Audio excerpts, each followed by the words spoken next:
धूम्रपान करने से कर्क रोग हो सकता है, इससे आपकी मौत भी हो सकती है।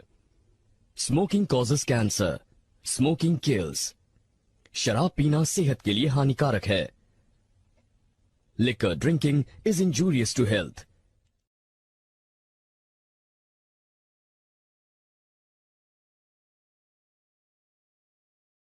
दोस्तों, आज मैं आपको कुछ ही दिन पहले रिलीज हुई मास्टरपीस मूवी कांतारा का एक्सप्लेनेशन करूंगी। लेकिन आगे बढ़ने से पहले मैं आपसे रिक्वेस्ट करूंगी कि कम से कम एक बार इस मूवी को थिएटर में एक्सपीरियंस जरूर कर लेना, क्योंकि सालों में एक बार कभी ऐसी मूवी आती है जहां हमें अपने कल्चर पर, अपने ट्रेडिशन पर, अपने एक्टर्स और आर्टिस्ट पर प्राउड फील होता है। और ये मूवी भी उन्हीं में से एक है जो आपको बिल्कुल डिसअपॉइंट नहीं करेगी। तो चलिए हम इस मूवी को डिटेल में एक्सप्लेन करते हैं। मूवी की शुरुआत होती है 1847 के समय, जहाँ एक राजा हुआ करता था जिसका बहुत बड़ा साम्राज्य था। एक खुशहाल जिंदगी जीने के लिए राजा के पास सब कुछ था, धन दौलत, हजारों एकड़ की जमीन, परिवार के रूप में देखभाल करने वाली पत्नी, दो प्यारे बच्चे, सम्मान देने वाली प्रजा, सब कुछ। लेकिन इन सब के बावजूद भी राजा के पास एक चीज की कमी थी, और वो थी मन की शांति। कई सारे मंदिरों में भगवान को सोना चढ़ाना, पितरों को खाना खिलाना और तीर्थ स्थलों में स्नान करने के बाद भी राजा चैन की नींद और मन की शांति के लिए तरसने लगा था। परेशान होकर एक बार एक तांत्रिक से पूछने पर उसे पता चला कि अपनी मन की शांति उसे खुद ही अकेले ढूंढनी होगी। इसलिए राजा अपने परिवार और प्रजा को छोड़कर अकेले ही मन की शांति की खोज में निकल जाता है और कई सारे तीर्थ स्थलों में जाकर गुरुओं से मिलकर भी वो असंतुष्ट रहने लगता है। इस धरती पर उसकी समस्या का निवारण करने वाला कोई स्थान या शक्ति नहीं है, ये सोचकर वो जंगल की तरफ निकल जाता है। तभी अचानक उसे गगरा की आवाज सुनाई देती है और वो वहीं पर रुक जाता है। राजा को उस आवाज से डर नहीं लगता, बल्कि उसे लगता है कि उसके माता पिता उसे अपने पास बुला रहे हैं। उस आवाज की दिशा में चलने पर वो एक पत्थर के पास आकर रुकता है और अपनी तलवार त्याग कर देता है। उस पत्थर के सामने बड़ी श्रद्धा से अपने हाथ जोड़ने पर उसकी आंखों से आंसू निकल आते हैं और इस पल राजा के मन में वो खुशी और शांति थी जिसको वो बरसों से तलाश कर रहा था। पर तभी वहाँ गांव के लोग आ जाते हैं और राजा उनसे उस भगवान को अपने साथ ले जाने की इजाजत मांगता है। लेकिन गांव के लोग बड़ी विनम्रता से अपने भगवान पंजोली को राजा के पास सौंपने से मना कर देते हैं। पर तभी उनमें से एक आदमी को डेमी गॉड यानी देव पंजोली पॉजेस कर लेते हैं और राजा से कहते हैं कि मैं इस गांव का पंजोली हूँ और सालों से गांव वालों की रक्षा करते आ रहा हूँ। अगर मैं तुम्हारे साथ आकर तुम्हें जिंदगी भर की सुख शांति दूं तो बदले में तुम गांव वालों को क्या दोगे? राजा कुछ भी देने के लिए तैयार होने पर देव पंजोली जोर से चीखते हैं और कहते हैं कि जितनी दूर तक मेरी आवाज सुनाई दी है उतनी जगह तुम्हें गांव वालों को देनी होगी। लेकिन याद रखो, मेरे साथ उग्र रूप गुलिका देव भी आएंगे और अगर तुमने अपना वचन तोड़ा तो मैं तो तुम्हें माफ कर पाऊं, लेकिन गुलिका तुम्हें कभी माफ नहीं करेंगे। राजा मान जाता है और वचन के अनुसार उतनी जमीन गांव वालों के नाम करके देव पंजोली को बड़ी खुशी से अपने घर ले आता है।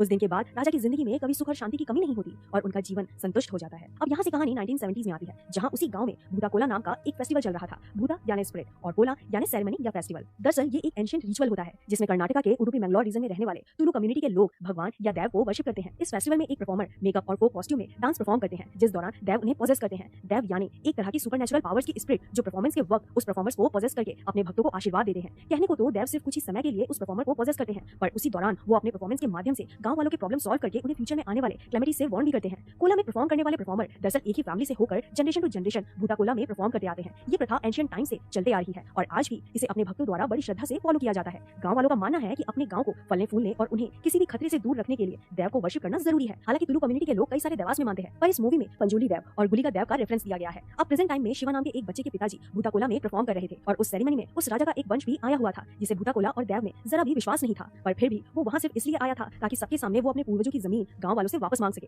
परफॉर्मेंस के वक्त वो आदमी पंजोली से अपनी जमीन वापस मांगता है और कोर्ट जाने की धमकी भी देता है, पर पंजोली देव से कहते हैं कि तुम्हारे पूर्वजों ने वो जमीन तुम्हारे परिवार की शांति के लिए अपनी मर्जी से गांव वालों के नाम की थी, इसलिए वो जमीन अब उनकी है और तुम्हें वापस नहीं मिलेगी। लेकिन तभी वो आदमी उनकी बातों का मजाक उड़ाते हुए उनसे ये पूछता है कि ये देव बोल रहे हैं या परफॉर्मर, जिस पर पंजोली गुस्सा हो जाते हैं और कहते हैं कि आज के बाद अगर मैं तुम्हें कहीं दिख गया तो समझ लेना ये परफॉर्मर बोल रहा था और अगर नहीं दिखा तो देव। इतना कहकर शिवा के पिताजी एक मशाल लेकर जंगल की तरफ भागने लगते हैं और अचानक एक जगह आकर गायब हो जाते हैं और वो आखिरी पल था जब गांव के लोगों ने शिवा के पिताजी को देखा था। कुछ ही दिनों में उस राजा के वंश की भी कोर्ट की सीढ़ियों पर खून की उल्टी करने से मौत हो जाती है और यहाँ हम समझ सकते हैं कि उसे गुलिका देव ने ही उसके कर्मों की सजा दी होगी। अब कहानी 20 साल आगे 1990 में दिखाई जाती है, जहाँ उस परफॉर्मर का बेटा शिवा ट्रेडिशनल फेस्टिवल कम्बाला यानी बुफेलो रेस में पार्टिसिपेट कर रहा था। 50 पार्टिसिपेंट के बीच शिवा सबसे कम समय लेकर वो रेस जीत जाता है, पर ऑर्गेनाइजर्स चीटिंग करके जमींदार के बुफेलो को विनर डिक्लेयर करते हैं, जिससे गुस्सा होकर शिवा जमींदार के लोगों की पिटाई करता है और बात जमींदार तक पहुंच जाती है। जमींदार देवेंद्र दरअसल उसी आदमी का बेटा था जो 20 साल पहले कोर्ट की सीढ़ियों पर खून की उल्टी करने से मर गया था, पर देवेंद्र अपने पिता की तरह लालची न होकर गांव वालों के साथ अच्छा बर्ताव करता था, इसलिए वो अपने खास आदमी सुधाकर से कहकर लाया हुआ मेडल शिवा को सौंप देता है। कुछ दिन बाद वहाँ कोला फेस्टिवल होने वाला था, जिसके लिए देवेंद्र शिवा को पैसे देकर फेस्टिवल धूमधाम से ऑर्गेनाइज करने को कहता है। अब ट्रेडिशन के अकॉर्डिंग अपने पिता के बाद भूता कोला शिवा को परफॉर्म करना चाहिए था, लेकिन जब से शिवा ने अपने पिता को भूता कोला के वक्त गायब होते देखा था तब से उसने डिसाइड किया कि वो उस परफॉर्मेंस में पार्ट नहीं लेगा। वो शराब पीने लग गया था, जंगल के पेड़ तोड़ा करता, नशा करता, यहाँ तक कि वो सुअरों को भी मार कर खाता था, जिसके लिए हमेशा उसकी माँ उसे डांटती रहती। शिवा के हर बुरे काम में उसके दोस्त भी उसका साथ देते और अपना गुजारा करने के लिए देवेंद्र का छोटा मोटा काम भी करते, जैसे कि जंगल के पेड़ काटना, जंगली सुअर या हिरन मारना, जिसके बदले में देवेंद्र उन्हें कुछ पैसे और शराब की बोतलें देता। और यही रीजन था कि भूता कोला में शिवा का चचेरा भाई गुरुवा परफॉर्म करता। अब एक दिन वहाँ जंगल के फॉरेस्ट डिपार्टमेंट में फॉरेस्ट इंस्पेक्टर मुरली की एंट्री होती है, जो काफी स्ट्रिक्ट और अपने काम के प्रति ईमानदार था, बट साथ ही वो उस गाँव के कल्चर और भूता कोला जैसे ट्रेडिशन से भी अनजान था और कहीं ना कहीं उसे इन सब सब चीजों पर विश्वास नहीं था। एक दिन वो गांव के कुछ लोगों को जंगल से लकड़ियां लाते देख लेता है और आगे ऐसा करने से उन्हें वार्न करता है, क्योंकि जंगल गवर्नमेंट की प्रॉपर्टी थी और कोई भी गवर्नमेंट के परमिशन के बिना जंगल से पेड़ काटकर नहीं ले जा सकता था। इस बात को लेकर शिवा और मुरली में कहासुनी हो जाती है और दोनों एक दूसरे के दुश्मन बन जाते हैं। जंगल में शिकार होने से रोकने के लिए मुरली ने अपने लोगों को दिन रात वॉच पर रखा हुआ था, जिसकी वजह से शिवा और उसके दोस्त पकड़े जाने के डर से रात में शिकार करने लगे थे। और एक बात यहाँ गौर करने वाली ये थी कि जब भी शिवा किसी जंगली सुअर का शिकार करता, उस रात उसे कभी देव या कभी गगरा पहने हुए एक सुअर के डरावने सपने दिखाई देते। अब गांव में कोला फेस्टिवल शुरू हो चुका था और वहाँ बड़ी जोर शोर से पटाखे फोड़े जा रहे थे, पर तब भी मुरली वहाँ आकर उन्हें पटाखे फोड़ने से मना करता है, क्योंकि उससे जंगल के जानवरों को तकलीफ होती थी। यहाँ हम समझ सकते हैं कि मुरली को भले ही गांव के ट्रेडिशन से प्रॉब्लम थी, पर एट द एंड वो जंगल और जंगल के जानवरों को शिकारियों से प्रोटेक्ट करना चाहता था। लेकिन शिवा उसकी बात सुनने से मना करता है और दोनों में झगड़ा होने लगता है। फिर किसी तरह देवेंद्र और गांव के लोग बात को बढ़ने से रोक देते हैं और मुरली को वहाँ से भेज देते हैं। शिवा लीला नाम की लड़की से प्यार करता था, जो अभी अभी फॉरेस्ट ऑफिसर की ट्रेनिंग कंप्लीट करके गांव वापस लौटी थी। शिवा देवेंद्र की मदद से उसे फॉरेस्ट डिपार्टमेंट में नौकरी लगवा देता है और इंप्रेस होकर लीला भी शिवा से प्यार करने लगती है। अब नौकरी के पहले ही दिन मुरली लीला गवर्नमेंट ऑफिसर्स और अपने सभी लोगों को लेकर गांव में सर्वे करने आता है, क्योंकि गवर्नमेंट उस जंगल को रिजर्व फॉरेस्ट में कन्वर्ट करना चाहती थी। गांव वालों को कई दिन पहले ही नोटिस भेजने के बाद भी उन्होंने वो जगह खाली नहीं की थी, इसलिए मुरली वहां गवर्नमेंट ऑफिसर से मेजरमेंट लेकर सुधाकर के लाए हुए वर्कर से खुदाई करवाता है। गांव वाले मुरली और उसके लोगों को रोकने की कोशिश करते हैं और तभी सुधाकर का एक वर्कर शिवा की मां पर हाथ भी उठाता है। ये देख शिवा और सभी वर्कर के बीच लड़ाई होने लगती है, पर मुरली गन पॉइंट पर शिवा को बांध देता है, जिसके बाद मुरली के कहने पर सारे वर्कर्स उस जगह की सर्वे करते हैं और एनक्लोज्ड जगह को खोद देते हैं। गांव वालों के साथ साथ शिवा भी लीला को दोष देने लगा था, क्योंकि लीला ने उसका साथ ना देते हुए फॉरेस्ट डिपार्टमेंट का साथ दिया था। पर ये कोई नहीं समझ पाता कि लीला ने बस अपनी नौकरी बचाने की मजबूरी में अपने सीनियर के ऑर्डर्स फॉलो किए थे। आगे देवेंद्र एक लॉयर हायर करता है ताकि वो गांव वालों की जमीन बचाने के लिए जमीन के डॉक्यूमेंट सही तरीके से बना सके। पर तभी गांव वालों में से एक एक्साइट होकर देवेंद्र का घर देखने के लिए घर के अंदर पैर रख देता है, जिसे देखकर देवेंद्र का एक आदमी उसे पीटते हुए घर से बाहर निकाल देता है। दरअसल देवेंद्र के गांव वालों के साथ अच्छे संबंध होने के बाद भी वहाँ अभी तक अपर कास्ट और लोअर कास्ट का सिस्टम था, जिसे ना गांव के लोगों को जमींदार के घर में आने की इजाजत थी और ना ही जमींदार गांव वालों के घर में जाता था। अब शिवा और उसके दोस्त जानबूझकर ज्यादा शिकार और पेड़ काटने लगते हैं ताकि मुरली को अपने सर्विस में नाकामयाब बताकर उसका ट्रांसफर करा सके। इस बीच एक रात सुधाकर शिवा और उसके दोस्तों को पेड़ काटते देख लेता है और जाकर मुरली को उसकी खबर देता है। पर जैसे ही मुरली उस जगह पहुंचता है, वो पेड़ गलती से उसकी जीप पर गिर जाता है, जिससे सभी लोग बुरी तरह से घायल हो जाते हैं। फिर देवेंद्र शिवा और उसके दोस्तों को कुछ दिनों के लिए जंगल में कहीं छुपने को कहता है, क्योंकि फॉरेस्ट ऑफिसर पर अटैक करने के लिए पुलिस उन्हें अरेस्ट करने आ सकती थी। लेकिन इसके बावजूद वो लोग एक दिन अपनी अपनी फैमिली से मिलने चले जाते हैं और पुलिस के हाथों पकड़े जाते हैं, जिसके बाद कुछ दिनों के लिए उन्हें जेल भेज दिया जाता है और उनकी बेल भी रिजेक्ट की जाती है। अब एक दिन अचानक रात को गुरवा नींद से जागता है और देवेंद्र को कॉल करके कहता है कि अब सब उसे ही ठीक करना होगा। फिर अगले दिन देवेंद्र गुरवा को अपनी जीप में लिफ्ट देते हुए अपनी जमीन दिखाता है और गुरवा को उसमें से 5 एकड़ जमीन देने का ऑफर करता है। पर बदले में वो गुरवा से कहता है कि कोला के वक्त तुम गांव वालों से ये कह दो कि गांव की जमीन जमींदार को वापस कर दी जाए। गुरवा कहता है ये समय कैसे कह सकता हूँ, तब तो देव पंजोली मेरे शरीर में होते हैं। लेकिन देवेंद्र कहते हैं कि देव पंजोली तो कुछ ही समय के लिए तुम्हारे शरीर में होते हैं, तो लोगों को कैसे पता चलेगा कि ये पंजोली नहीं गुरवा बोल रहा है। अब यहाँ पर समझ आता है कि देवेंद्र भी अपने पिता की तरह ही लालची था और वो सिर्फ अब तक गांव वालों का विश्वास जीतने के लिए रुका था। पर गुरवा के साफ मना करने पर देवेंद्र उसे मार देता है और रात में उसकी बॉडी देव के घर के सामने फेंक देता है। उसी रात सपने में शिवा को पंजोली देव रोते हुए दिखाई देते हैं और वो इसलिए रो रहे थे क्योंकि कोला करने वाला उनका भक्त गुरवा मर चुका था। अगले दिन देवेंद्र गुरवा को श्रद्धांजलि अर्पण करने के लिए गुरवा के घर में चला जाता है, जिसे देखकर सभी लोग शॉक हो जाते हैं। देवेंद्र गुरवा की मौत के लिए फॉरेस्ट ऑफिसर को जिम्मेदार ठहराता है और गांव के लोगों को उनके खिलाफ भड़काने लगता है। वहाँ इंस्पेक्टर मुरली को गवर्नमेंट ऑफिस से पता चलता है कि देवेंद्र ने गांव वालों को बेवकूफ बनाकर धोखे से उनकी सारी जमीन अपने नाम कर ली थी। मुरली गांव वालों को इंसाफ दिलाना चाहता था, पर तभी उसका एक आदमी देवेंद्र को ये बात बता देता है। अब शिवा और मुरली दोनों उसके खिलाफ हो सकते थे, इसलिए देवेंद्र शिवा के हाथों मुरली को मरवाने का प्लान बनाता है, जिसके बाद गांव के लोग एक लॉयर की हेल्प से शिवा और उसके दोस्त को छुड़ा लेते हैं। अब देवेंद्र शिवा को शराब पिलाकर उससे ये कहता है कि गुरवा को इंस्पेक्टर मुरली ने मारा है, क्योंकि उसे पहले से हमारे लोगों का कोला करना पसंद नहीं था और वो तुमसे बदला भी लेना चाहता था। शिवा गुस्सा होकर मुरली को मारने के लिए जाने लगता है और देवेंद्र के लोग उसका पीछा करने लगते हैं, ताकि जैसे ही शिवा मुरली को मार देगा उसी वक्त वो लोग शिवा को भी मार देंगे। लेकिन बीच में शिवा माधव की दुकान में अपनी तलवार धार करने के लिए रुकता है और तभी माधव से बताता है कि उसने उस दिन गुरवा को देवेंद्र की जीप में कहीं जाते हुए देखा था और जब देवेंद्र वापस लौटा तब वो अकेला था और फिर उसी रात एक जीप गुरवा की लाश देव के घर के सामने फेंककर चली गई। माधव की ये बात देवेंद्र के लोग भी सुन लेते हैं और तलवारें चाकू लेकर शिवा पर अटैक करते हैं, पर शिवा नशे में होने के बावजूद भी उन सभी को हैंडल कर लेता है और देवेंद्र से मिलने उसके घर चला जाता है। वहाँ वो देवेंद्र के घर में जाकर उसके डाइनिंग टेबल पर बैठकर खाना खाता है और उसे वार्न करता है। अब वापस अपने गांव लौटते वक्त रास्ते में उसे देव मशाल लिए दिखाई देते हैं और वो घबराकर बाइक से नीचे गिर जाता है। उसके बाद उसे वहाँ गगरा की आवाज सुनाई देती है और देखता है कि एक जंगली सुअर गगरा पहने हुए उसके सामने खड़ा था और ये कोई मामूली जंगली सुअर नहीं बल्कि देव पंजोली की डिवाइन स्पिरिट थी।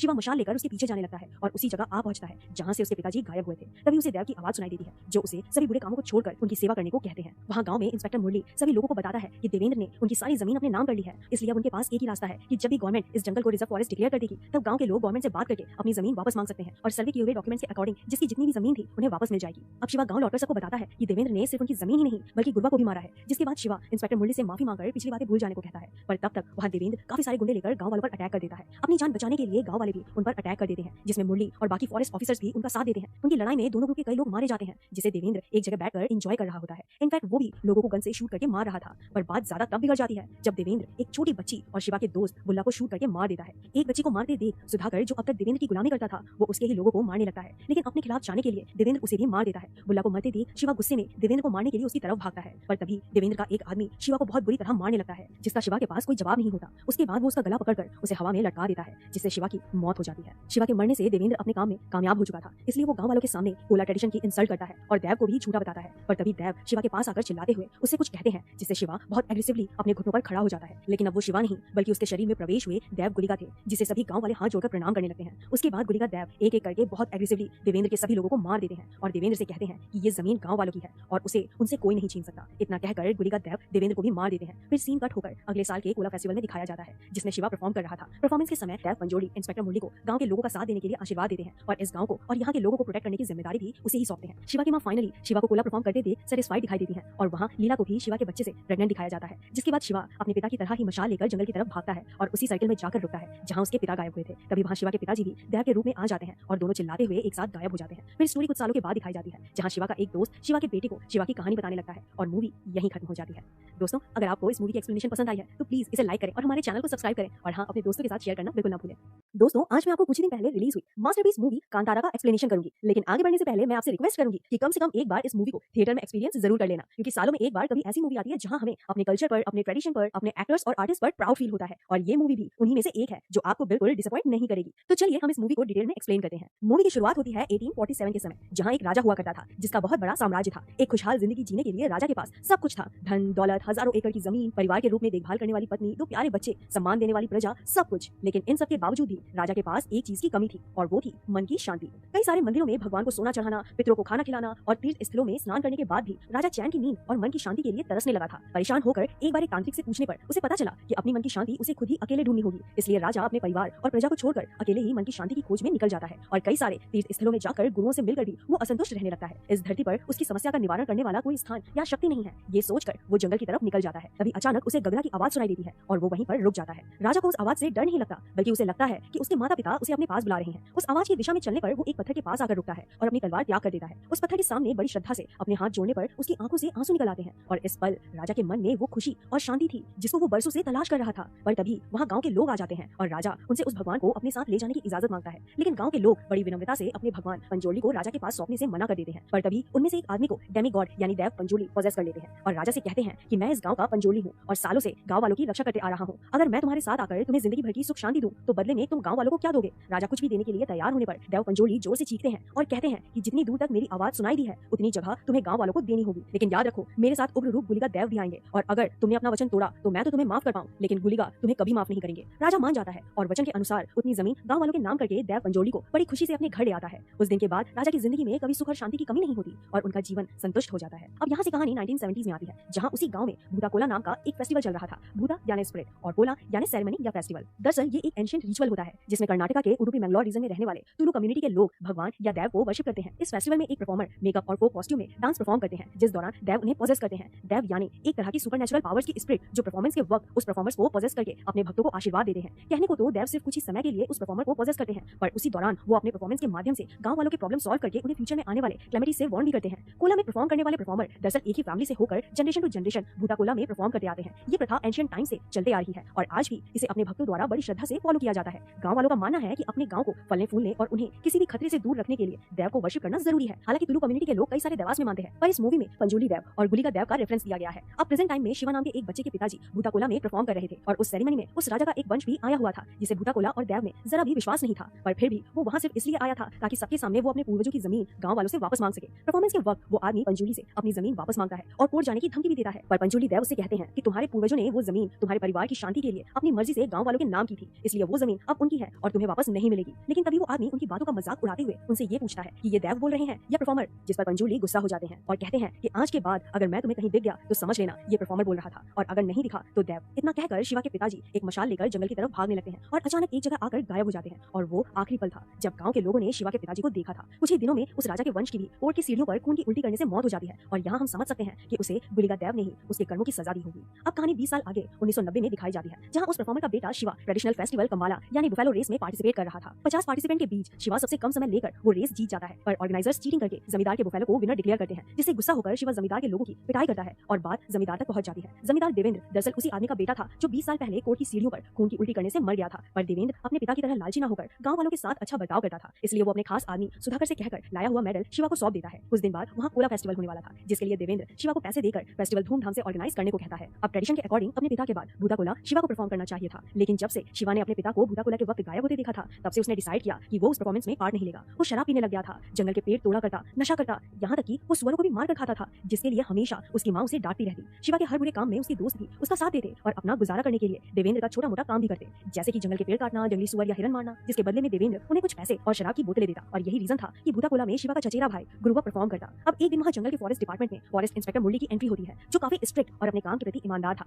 बट साथ ही वो उस गांव के कल्चर और भूताकोला जैसे ट्रेडिशन से भी अनजान था और कहीं ना कहीं उसे इन सब चीजों पर विश्वास नहीं था। एक दिन वो गांव के कुछ लोगों को जंगल से लकड़ियां लाते देख लेता है और आगे ऐसा करने से उन्हें वार्न करता है, क्योंकि जंगल गवर्नमेंट की प्रॉपर्टी थी और कोई भी गवर्नमेंट के परमिशन के बिना जंगल से पेड़ काटकर नहीं ले जा सकता था। इस बात को लेकर शिवा और मुरली में कहासुनी हो जाती है और दोनों एक दूसरे के दुश्मन बन जाते हैं। जंगल में शिकार होने से रोकने के लिए मुरली ने अपने लोगों को दिन रात वॉच पर रखा हुआ था, जिसकी वजह से शिवा और उसके दोस्त पकड़े जाने के डर से रात में शिकार करने लगे थे। और एक बात यहाँ गौर करने वाली ये थी कि जब भी शिवा किसी जंगली सुअर का शिकार करता, उस रात उसे कभी देव या कभी गगरा पहने हुए एक सुअर के डरावने सपने दिखाई देते। अब गांव में कोला फेस्टिवल शुरू हो चुका था और वहाँ बड़ी जोर शोर से पटाखे फोड़े जा रहे थे, पर तब भी मुरली वहाँ आकर उन्हें पटाखे फोड़ने से मना करता है, क्योंकि उससे जंगल के जानवरों को तकलीफ होती थी। यहाँ हम समझ सकते हैं कि मुरली को भले ही गांव के ट्रेडिशन से प्रॉब्लम थी, पर एट द एंड वो जंगल और जंगल के जानवरों को शिकारियों से प्रोटेक्ट करना चाहता था। लेकिन शिवा उसकी बात सुनने से मना करता है और दोनों में झगड़ा होने लगता है। फिर किसी तरह देवेंद्र और गांव के लोग बात को बढ़ने से रोक देते हैं और मुरली को वहाँ से भेज देते हैं। शिवा लीला नाम की लड़की से प्यार करता था, जो अभी अभी फॉरेस्ट ऑफिसर की ट्रेनिंग कंप्लीट करके गांव वापस लौटी थी। शिवा देवेंद्र की मदद से उसे फॉरेस्ट डिपार्टमेंट में नौकरी लगवा देता है और इंप्रेस होकर लीला भी शिवा से प्यार करने लगती है। अब नौकरी के पहले ही दिन मुरली, लीला, गवर्नमेंट ऑफिसर्स और अपने सभी लोगों को लेकर गांव में सर्वे करने आता है, क्योंकि गवर्नमेंट उस जंगल को रिजर्व फॉरेस्ट में कन्वर्ट करना चाहती थी। गांव वालों को कई दिन पहले ही नोटिस भेजने के बाद भी उन्होंने वो जगह खाली नहीं की थी, इसलिए मुरली वहां गवर्नमेंट ऑफिसर से मेजरमेंट लेकर सुधाकर के लाए हुए वर्कर से खुदाई करवाता है। गांव वाले मुरली और उसके लोगों को रोकने की कोशिश करते हैं और तभी सुधाकर का एक वर्कर शिवा की मां पर हाथ भी उठाता है। ये देख शिवा और सभी वर्कर के बीच लड़ाई होने लगती है, पर मुरली गन पॉइंट पर शिवा को बांध देता है, जिसके बाद मुरली के कहने पर सारे वर्कर्स उस जगह की सर्वे करते हैं और एनक्रोच्ड जगह को खोद देते हैं।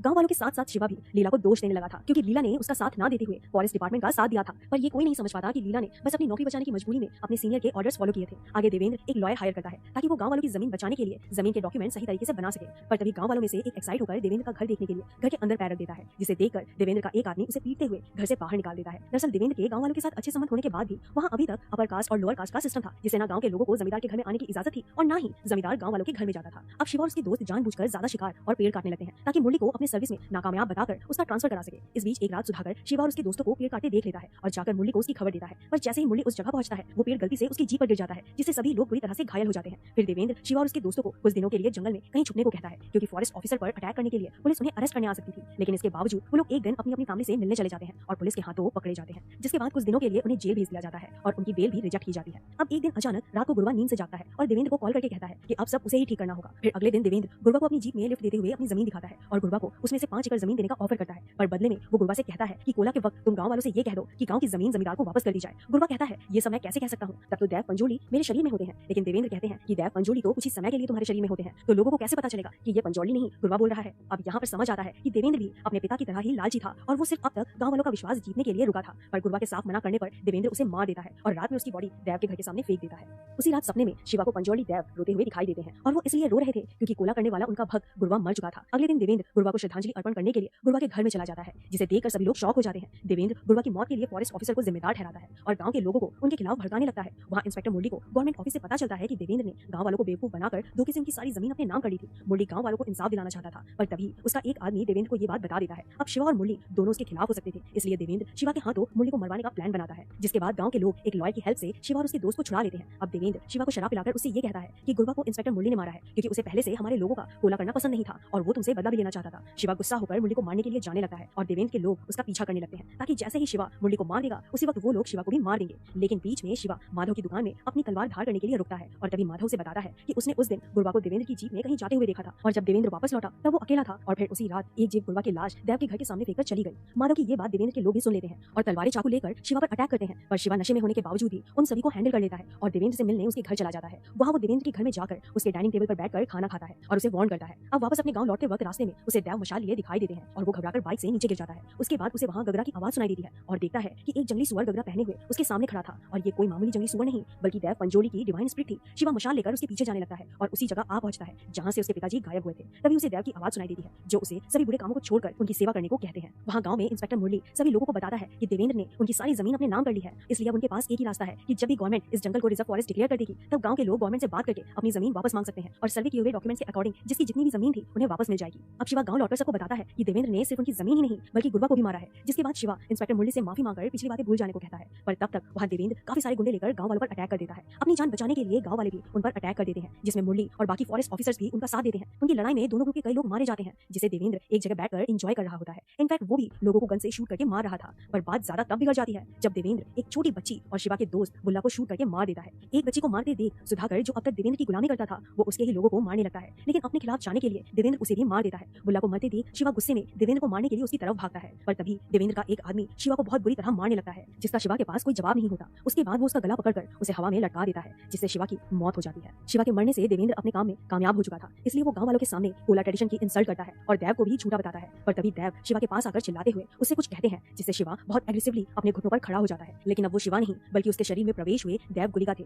जिसे सभी गांव वाले हाथ जोड़कर प्रणाम करने लगते हैं। उसके बाद गुलिका देव एक एक करके बहुत एग्रेसिवली देवेंद्र के सभी लोगों को मार देते हैं और देवेंद्र से कहते हैं कि ये जमीन गांव वालों की है और उसे उनसे कोई नहीं छीन सकता। इतना कहकर गुलिका देव देवेंद्र को भी मार देते हैं। फिर सीन कट होकर अगले साल के कोला फेस्टिवल में दिखाया जाता है, जिसमें शिवा परफॉर्म कर रहा था। परफॉर्मेंस के समय देव पंजोली इंस्पेक्टर मुरली को गांव के लोगों का साथ देने के लिए आशीर्वाद देते हैं और इस गांव को और यहाँ के लोगों को प्रोटेक्ट करने की जिम्मेदारी भी उसे ही सौंपते हैं। शिवा की मां फाइनली शिवा को कोला परफॉर्म करते देख सेटिस्फाइड दिखाई देती है और वहाँ लीला को भी शिवा के बच्चे से प्रेग्नेंट दिखाया जाता है, जिसके बाद शिवा अपने पिता की तरह ही मशाल लेकर जंगल की तरफ भागता है और उसी सर्कल में जाकर रुकता है जहाँ उसके पिता गायब हुए थे। तभी वहाँ शिवा के पिताजी भी देव के रूप में आ जाते हैं और दोनों चिल्लाते हुए एक साथ गायब हो जाते हैं। फिर स्टोरी कुछ सालों के बाद दिखाई जाती है, जहाँ शिवा का एक दोस्त शिवा के बेटे को शिवा की कहानी बताने लगता है और मूवी यहीं खत्म हो जाती है। दोस्तों, अगर आपको इस मूवी की एक्सप्लेनेशन पसंद आई है तो प्लीज इसे लाइक करें और हमारे चैनल को सब्सक्राइब करें और हाँ, अपने दोस्तों के साथ शेयर करना बिल्कुल ना भूलें।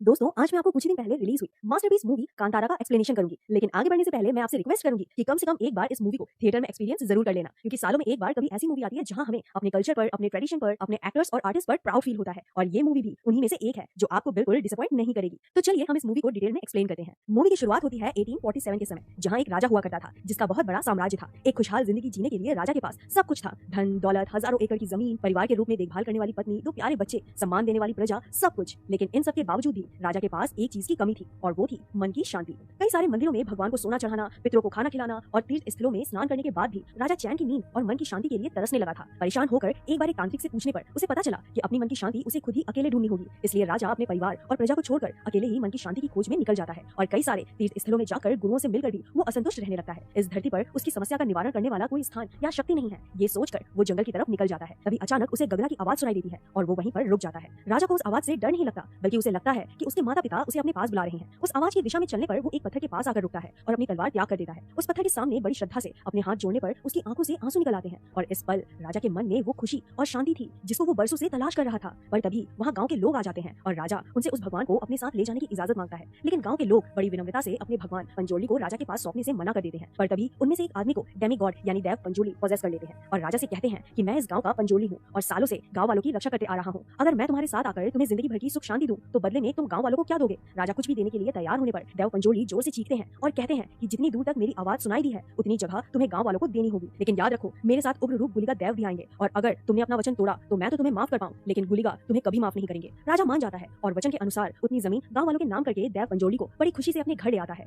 उस दिन के बाद राजा की जिंदगी में कभी सुख और शांति की कमी नहीं होती और उनका जीवन संतुष्ट हो जाता है। अब यहाँ से कहानी 1970s में आती है, जहाँ उसी गाँव में भूता कोला नाम का एक फेस्टिवल चल रहा था। भूता यानी स्पिरिट और कोला यानी सेरेमनी या फेस्टिवल। दरअसल ये एक एंशिएंट रिचुअल होता है जिसमें कर्नाटका के उडुपी मैंगलोर रीजन में रहने वाले तुलु कम्युनिटी के लोग भगवान या देव को वर्शिप करते हैं। इस फेस्टिवल में एक परफॉर्मर मेकअप और फोक कॉस्ट्यूम में डांस परफॉर्म करते हैं, जिस दौरान देव उन्हें पॉजेस करते हैं। देव यानी एक तरह की सुपरनेचुरल पावर्स की स्पिरिट जो परफॉर्मेंस के वक्त उस परफॉर्मर्स को पॉजेस करके अपने भक्तों को आशीर्वाद देते हैं। कहने को तो देव सिर्फ कुछ ही समय के लिए उस परफॉर्मर को पॉजेस करते हैं, पर उसी दौरान वो अपने परफॉर्मेंस के माध्यम से गांव वालों के प्रॉब्लम सॉल्व करके उन्हें फ्यूचर में आने वाले कैलेमिटी से वार्न भी करते हैं। कोला में परफॉर्म करने वाले परफॉर्मर दरअसल एक ही फैमिली से होकर जनरेशन टू जनरेशन भूता कोला में परफॉर्म करते आते हैं। ये प्रथा एंशिएंट टाइम से चलते आ रही है और आज भी इसे अपने भक्तों द्वारा बड़ी श्रद्धा से फॉलो किया जाता है। गांव वालों का मानना है कि अपने गांव को फलने फूलने और उन्हें किसी भी खतरे से दूर रखने के लिए देव को वर्शिप करना जरूरी है। हालांकि तुलु कम्युनिटी के लोग कई सारे देवास में मानते हैं, पर इस मूवी में पंजोली देव और गुलिका देव का रेफरेंस दिया गया है। अब प्रेजेंट टाइम में शिवा नाम के एक बच्चे के पिताजी भूता कोला में परफॉर्म कर रहे थे और उस सेरेमनी में उस राजा का एक वंश भी आया हुआ था जिसे भूता कोला और देव में जरा भी विश्वास नहीं था, पर फिर भी वो वहाँ सिर्फ इसलिए आया था ताकि सबके सामने वो अपने पूर्वजों की जमीन गांव वालों से वापस मांग सके। परफॉर्मेंस के वक्त वो आदमी पंजोली से अपनी जमीन वापस मांगता है और कोर्ट जाने की धमकी भी देता है, पर पंजोली देव उससे कहते हैं कि तुम्हारे पूर्वजों ने वो जमीन तुम्हारे परिवार की शांति के लिए अपनी मर्जी से गांव वालों के नाम की थी, इसलिए वो जमीन अब उनकी है और तुम्हें वापस नहीं मिलेगी। लेकिन तभी वो आदमी उनकी बातों का मजाक उड़ाते हुए उनसे ये पूछता है कि ये देव बोल रहे हैं या परफॉर्मर, जिस पर पंजोली गुस्सा हो जाते हैं और कहते हैं कि आज के बाद अगर मैं तुम्हें कहीं दिख गया तो समझ लेना ये परफॉर्मर बोल रहा था और अगर नहीं दिखा तो देव। इतना कहकर शिवा के पिताजी एक मशाल लेकर जंगल की तरफ भागने लगते हैं और अचानक एक जगह आकर गायब हो जाते हैं और वो आखिरी पल था जब गांव के लोगों ने शिवा के पिताजी को देखा था। कुछ ही दिनों में उस राजा के वंश की भी कोर्ट की सीढ़ियों पर खून की उल्टी करने से मौत हो जाती है और यहाँ हम समझ सकते हैं कि उसे गुलिका देव ने ही उसके कर्मों की सजा दी होगी। अब कहानी 20 साल आगे 1990 में दिखाई जाती है, जहाँ उस परफॉर्मर का बेटा शिवा ट्रेडिशनल फेस्टिवल कम्बाला यानी बुफेलो रेस में पार्टिसिपेट कर रहा था। 50 पार्टिसिपेंट के बीच शिवा सबसे कम समय लेकर वो रेस जीत जाता है, पर ऑर्गेनाइजर्स चीटिंग करके जमींदार के बुफेलो को विनर डिक्लेयर करते हैं जिससे गुस्सा होकर शिवा जमींदार के लोगों की पिटाई करता है और बात जमींदार तक पहुंच जाती है। जमींदार देवेंद्र दरअसल उसी आदमी का बेटा था जो 20 साल पहले कोर्ट की सीढ़ियों पर खून की उल्टी करने से मर गया था। पर देवेंद्र अपने पिता की तरह लालची न होकर गांव वालों के साथ अच्छा बर्ताव करता था, इसलिए वो अपने खास आदमी सुधाकर से कहकर लाया हुआ मेडल शिवा को सौंप देता है। कुछ दिन बाद वहाँ कोला फेस्टिवल होने वाला था, जिसके लिए देवेंद्र शिवा को पैसे देकर फेस्टिवल धूमधाम से ऑर्गेनाइज करने को कहता है। अब ट्रेडिशन के अकॉर्डिंग अपने पिता के बाद भूता कोला शिवा को परफॉर्म करना चाहिए था, लेकिन जब से शिवा ने अपने पिता को भूता कोला के वक्त गायब होते देखा था, तब से उसने डिसाइड किया कि वो उस परफॉर्मेंस में पार्ट नहीं लेगा। वो शराब पीने लग गया था, जंगल के पेड़ तोड़ा करता, नशा करता,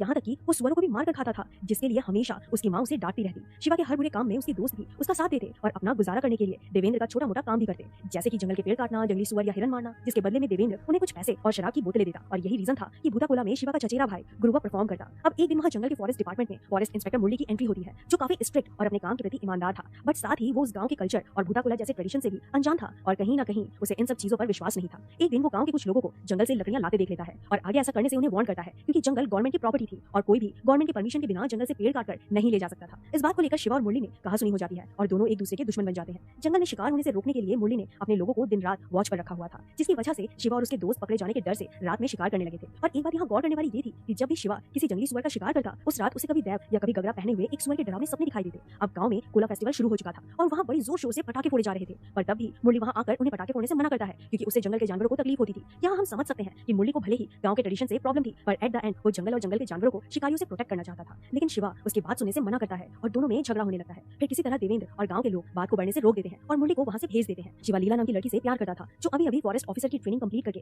गांव वापस लौटी थी। शिवा देवेंद्र की मदद से उसे फॉरेस्ट डिपार्टमेंट में नौकरी लगवा देता है और इंप्रेस होकर लीला भी शिवा से प्यार करने लगती है। अब नौकरी के पहले ही दिन मुरली, लीला, गवर्नमेंट ऑफिसर्स और अपने सभी लोगों को लेकर गांव में सर्वे करने आता है, क्योंकि गवर्नमेंट उस जंगल को रिजर्व फॉरेस्ट में कन्वर्ट करना चाहती थी। गांव वालों को कई दिन पहले ही नोटिस भेजने के बाद भी उन्होंने वो जगह खाली नहीं की थी, इसलिए मुरली वहां गवर्नमेंट ऑफिसर से मेजरमेंट लेकर सुधाकर के लाए हुए वर्कर से खुदाई करवाता है। गांव वाले मुरली और उसके लोगों को रोकने की कोशिश करते हैं और तभी सुधाकर का एक वर्कर शिवा की मां पर हाथ भी उठाता है। ये देख शिवा और सभी वर्कर के बीच लड़ाई होने लगती है, पर मुरली गन पॉइंट पर शिवा को बांध देता है, जिसके बाद मुरली के कहने पर सारे वर्कर्स उस जगह की सर्वे करते हैं और एनक्लोज्ड जगह को खोद देते हैं। गांव वालों के साथ साथ शिवा भी लीला को दोष देने लगा था, क्योंकि लीला ने उसका साथ ना देते हुए फॉरेस्ट डिपार्टमेंट का साथ दिया था। पर ये कोई नहीं समझ पाता कि लीला ने बस अपनी नौकरी बचाने की मजबूरी में अपने सीनियर के ऑर्डर्स फॉलो किए थे। आगे देवेंद्र एक लॉयर हायर करता है ताकि वो गांव वालों की जमीन बचाने के लिए जमीन के डॉक्यूमेंट सही तरीके से बना सके। पर तभी गांव वालों में से एक एक्साइट होकर देवेंद्र का घर देखने के लिए घर के अंदर पैर रख देता है, जिसे देखकर देवेंद्र का एक आदमी उसे पीटते हुए घर से बाहर निकाल देता है। दरअसल देवेंद्र के गांव वालों के साथ अच्छे संबंध होने के बाद भी वहां अभी तक अपर कास्ट और लोअर कास्ट का सिस्टम था, जिससे ना गांव के लोगों को जमींदार के घर में आने की इजाजत थी और ना ही जमींदार गांव वालों के घर में जाता था। अब शिवा और उसके दोस्त जानबूझकर ज्यादा शिकार और पेड़ काटने लगते हैं ताकि मुरली को अपने सर्विस में नाकामयाब बताकर उसका ट्रांसफर करा सके। इस बीच एक रात सुधाकर शिवा और उसके दोस्तों को पेड़ काटते देख लेता है और जाकर मुरली को उसकी खबर देता है, पर जैसे ही मुरली उस जगह पहुंचता है वो पेड़ गलती से उसकी जीप पर गिर जाता है, जिससे सभी लोग बुरी तरह से घायल हो जाते हैं। फिर देवेंद्र शिवा और उसके दोस्तों को कुछ दिनों के लिए जंगल में कहीं छुपने को कहता है, क्योंकि फॉरेस्ट ऑफिसर पर अटैक करने के लिए पुलिस उन्हें अरेस्ट करने आ सकती थी। लेकिन इसके बावजूद वो लोग एक दिन अपनी अपनी फैमिली से मिलने चले जाते हैं और पुलिस के हाथों पकड़े जाते हैं, जिसके बाद कुछ दिनों के लिए उन्हें जेल भेज दिया जाता है और उनकी बेल भी रिजेक्ट की जाती है। अब एक दिन अचानक रात को गुरुवा नींद से जागता है और देवेंद्र को कॉल करके कहता है कि अब सब उसे ही ठीक करना होगा। फिर अगले दिन देवेंद्र गुरुवा को अपनी जीप में लिफ्ट देते हुए अपनी जमीन दिखाता है और गुरुवा को उसमें से 5 एकड़ जमीन देने का ऑफर करता है, पर बदले में वो गुरुवा से कहता है कि कोला के वक्त तुम गांव वालों से ये कह दो कि गांव की जमीन जमींदार को वापस कर दी जाए। गुरुवा कहता है ये सब मैं कैसे कह सकता हूँ, तब तो दैव पंजोली मेरे शरीर में होते हैं। लेकिन देवेंद्र कहते हैं कि दैव पंजोली तो कुछ ही समय के लिए तुम्हारे शरीर में होते हैं, तो लोगों को कैसे पता चलेगा कि ये पंजोली नहीं गुरुवा बोल रहा है। अब यहाँ पर समझ आता है कि देवेंद्र भी अपने पिता की तरह ही लालची था और वो सिर्फ अब तक गांव वालों का विश्वास जीतने के लिए रुका था। पर गुरुवा के साफ मना करने पर देवेंद्र उसे मार देता है और रात में उसकी बॉडी दैव के घर के सामने फेंक देता है। उसी रात सपने में शिवा को पंजोली दैव रोते हुए दिखाई देते हैं और वो इसलिए रो रहे थे क्योंकि कोला करने वाला उनका भक्त गुरुवा मर चुका था। अगले दिन देवेंद्र गुरुवा को श्रद्धांजलि अर्पण करने के लिए गुरुवा के घर में चला जाता है, जिसे देखकर सभी लोग शॉक हो जाते हैं। देवेंद्र गुरुवा की मौत के लिए फॉरेस्ट ऑफिसर को जिम्मेदार ठहराता है और गांव के लोगों को उनके खिलाफ भड़काने लगता है। वहाँ इंस्पेक्टर मुरली को गवर्नमेंट ऑफिस से पता चलता है कि देवेंद्र ने गांव वालों को बेवकूफ बनाकर धोखे से उनकी सारी जमीन अपने नाम कर ली थी। मुरली गांव वालों को इंसाफ दिलाना चाहता था, पर तभी उसका एक आदमी देवेंद्र को ये बात बता देता है। अब शिवा और मुरली दोनों उसके खिलाफ हो सकते थे, इसलिए देवेंद्र शिवा के हाथों मुरली को मरवाने का प्लान बनाता है, जिसके बाद गांव के लोग एक लॉयर की हेल्प से शिवा और उसके दोस्त को छुड़ा लेते हैं। अब देवेंद्र शिवा को शराब पिलाकर उससे ये कहता है कि गुरुवा को इंस्पेक्टर मुरली ने मारा है, क्योंकि उसे पहले से हमारे लोगों का कोला करना पसंद नहीं था और वो तुमसे बदला भी लेना चाहता था। शिवा गुस्सा होकर मुरली को मारने के लिए जाने लगता है और देवेंद्र के लोग उसका पीछा करने लगते हैं, ताकि जैसे ही शिवा मुरली को मार देगा उसी वक्त वो लोग शिवा को भी मार देंगे। लेकिन बीच में शिवा माधव की दुकान में अपनी तलवार धार करने के लिए रुकता है और तभी माधव से बताता है कि उसने उस दिन गुरुवा को देवेंद्र की जीप में कहीं जाते हुए देखा था और जब देवेंद्र वापस लौटा तब वो अकेला था और फिर उसी रात एक जीप गुरुवा की लाश देव के घर के सामने फेंककर चली गई। माधव की ये बात देवेंद्र के लोग भी सुन लेते हैं और तलवारें चाकू लेकर शिवा पर अटैक करते हैं, पर शिवा नशे में होने के बावजूद भी उन सभी को हैंडल कर लेता है और देवेंद्र से मिलने उसके घर चला जाता है। वहाँ वो देवेंद्र के घर में जाकर उसके डाइनिंग टेबल पर बैठकर खाना खाता है और उसे वार्न करता है। अब वापस अपने गांव लौटते वक्त रास्ते में उसे देव मशाल लिए दिखाई देते हैं और वो घबराकर बाइक से नीचे गिर जाता है। उसके बाद उसे वहाँ गगरा की आवाज सुनाई देती है और देखता है कि एक जंगली सुअर गगरा पहने हुए उसके सामने खड़ा था और ये कोई मामूली जंगली सुअर नहीं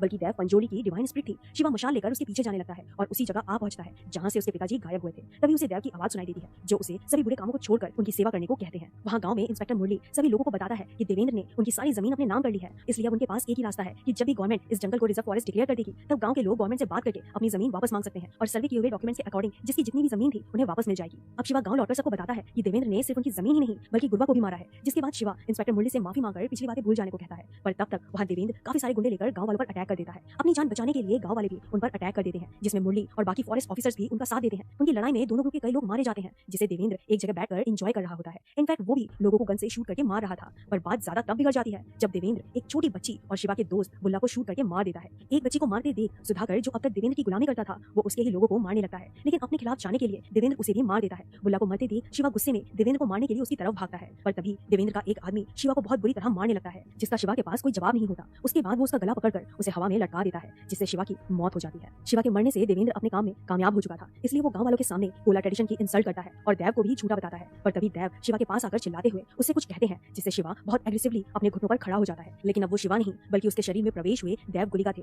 जिसे सभी गांव वाले हाथ जोड़कर प्रणाम करने लगते हैं। उसके बाद गुलिका देव एक एक करके बहुत एग्रेसिवली देवेंद्र के सभी लोगों को मार देते हैं और देवेंद्र से कहते हैं कि ये जमीन गांव वालों की है और उसे उनसे कोई नहीं छीन सकता। इतना कहकर गुलिका देव देवेंद्र को भी मार देते हैं। फिर सीन कट होकर अगले साल के कोला फेस्टिवल में दिखाया जाता है, जिसमें शिवा परफॉर्म कर रहा था। परफॉर्मेंस के समय देव पंजोली इंस्पेक्टर मुरली को गांव के लोगों का साथ देने के लिए आशीर्वाद देते हैं और इस गांव को और यहाँ के लोगों को प्रोटेक्ट करने की जिम्मेदारी भी उसे ही सौंपते हैं। शिवा की मां फाइनली शिवा को कोला परफॉर्म करते देख सेटिस्फाइड दिखाई देती है और वहाँ लीला को भी शिवा के बच्चे से प्रेग्नेंट दिखाया जाता है, जिसके बाद शिवा अपने पिता की तरह ही मशाल लेकर जंगल की तरफ भागता है और उसी सर्किल में जाकर रुकता है जहाँ उसके पिता गायब हुए थे। तभी वहाँ शिवा के पिताजी भी देव के रूप में आ जाते हैं और दोनों चिल्लाते हुए एक साथ गायब हो जाते हैं। फिर स्टोरी कुछ सालों के बाद दिखाई जाती है, जहाँ शिवा का एक दोस्त शिवा के बेटे को शिवा की कहानी बताने लगता है और मूवी यहीं खत्म हो जाती है। दोस्तों, अगर आपको इस मूवी की एक्सप्लेनेशन पसंद आई है तो प्लीज इसे लाइक करें और हमारे चैनल को सब्सक्राइब करें और हाँ, अपने दोस्तों के साथ शेयर करना बिल्कुल ना भूलें। दोस्तों, आज मैं आपको कुछ ही दिन पहले रिलीज हुई मास्टरपीस मूवी कांतारा का एक्सप्लेनेशन करूंगी, लेकिन आगे बढ़ने से पहले मैं आपसे रिक्वेस्ट करूंगी कि कम से कम एक बार इस मूवी को थिएटर में एक्सपीरियंस जरूर कर लेना, क्योंकि सालों में एक बार कभी ऐसी मूवी आती है जहां हमें अपने कल्चर पर, अपने ट्रेडिशन पर, अपने एक्टर्स और आर्टिस्ट पर प्राउड फील होता है और ये मूवी भी उन्हीं में से एक है जो आपको बिल्कुल डिसअपॉइंट नहीं करेगी। तो चलिए हम इस मूवी को डिटेल में एक्सप्लेन करते हैं। मूवी की शुरुआत होती है 1847 के समय, जहां एक राजा हुआ करता था जिसका बहुत बड़ा साम्राज्य था। एक खुशहाल जिंदगी जीने के लिए राजा के पास सब कुछ था, धन दौलत, हजारों एकड़ की जमीन, परिवार के रूप में देखभाल करने वाली पत्नी, 2 प्यारे बच्चे, सम्मान देने वाली प्रजा, सब कुछ। लेकिन इन सब के बावजूद भी राजा के पास एक चीज की कमी थी और वो थी मन की शांति। कई सारे मंदिरों में भगवान को सोना चढ़ाना, पितरों को खाना खिलाना और तीर्थ स्थलों में स्नान करने के बाद भी राजा चैन की नींद और मन की शांति के लिए तरसने लगा था। परेशान होकर एक बार एक तांत्रिक से पूछने पर उसे पता चला कि अपनी मन की शांति उसे खुद ही अकेले ढूंढनी होगी। इसलिए राजा अपने परिवार और प्रजा को छोड़कर अकेले ही मन की शांति की खोज में निकल जाता है और कई सारे तीर्थ स्थलों में जाकर गुरुओं से मिलकर भी वो असंतुष्ट रहने लगता है। इस धरती पर उसकी समस्या का निवारण करने वाला कोई स्थान या शक्ति नहीं है, ये सोचकर वो जंगल की तरफ निकल जाता है। तभी अचानक उसे गगना की आवाज सुनाई देती है और वो वहीं पर रुक जाता है। राजा को उस आवाज से डर नहीं लगता, बल्कि उसे लगता है कि उसके माता पिता उसे अपने पास बुला रहे हैं। उस आवाज की दिशा में चलने पर वो एक पत्थर के पास आकर रुकता है और अपनी तलवार त्याग कर देता है। उस पत्थर के सामने बड़ी श्रद्धा से अपने हाथ जोड़ने पर उसकी आंखों से आंसू निकल आते हैं और इस पल राजा के मन में वो खुशी और शांति थी जिसको वो बरसों से तलाश कर रहा था। पर तभी वहाँ गांव के लोग आ जाते हैं और राजा उनसे उस भगवान को अपने साथ ले जाने की इजाजत मांगता है, लेकिन गांव के लोग बड़ी विनम्रता से अपने भगवान पंजोली को राजा के पास सौंपने से मना कर देते हैं। पर तभी उनमें से एक आदमी को डेमी गॉड यानी देव पंजोली पॉजेस कर लेते हैं और राजा से कहते हैं कि मैं इस गांव का पंजोली हूँ और सालों से गांव वालों की रक्षा करते आ रहा हूँ। अगर मैं तुम्हारे साथ आकर तुम्हें जिंदगी भर की सुख शांति दूं तो बदले में तुम गांव वालों को क्या दोगे?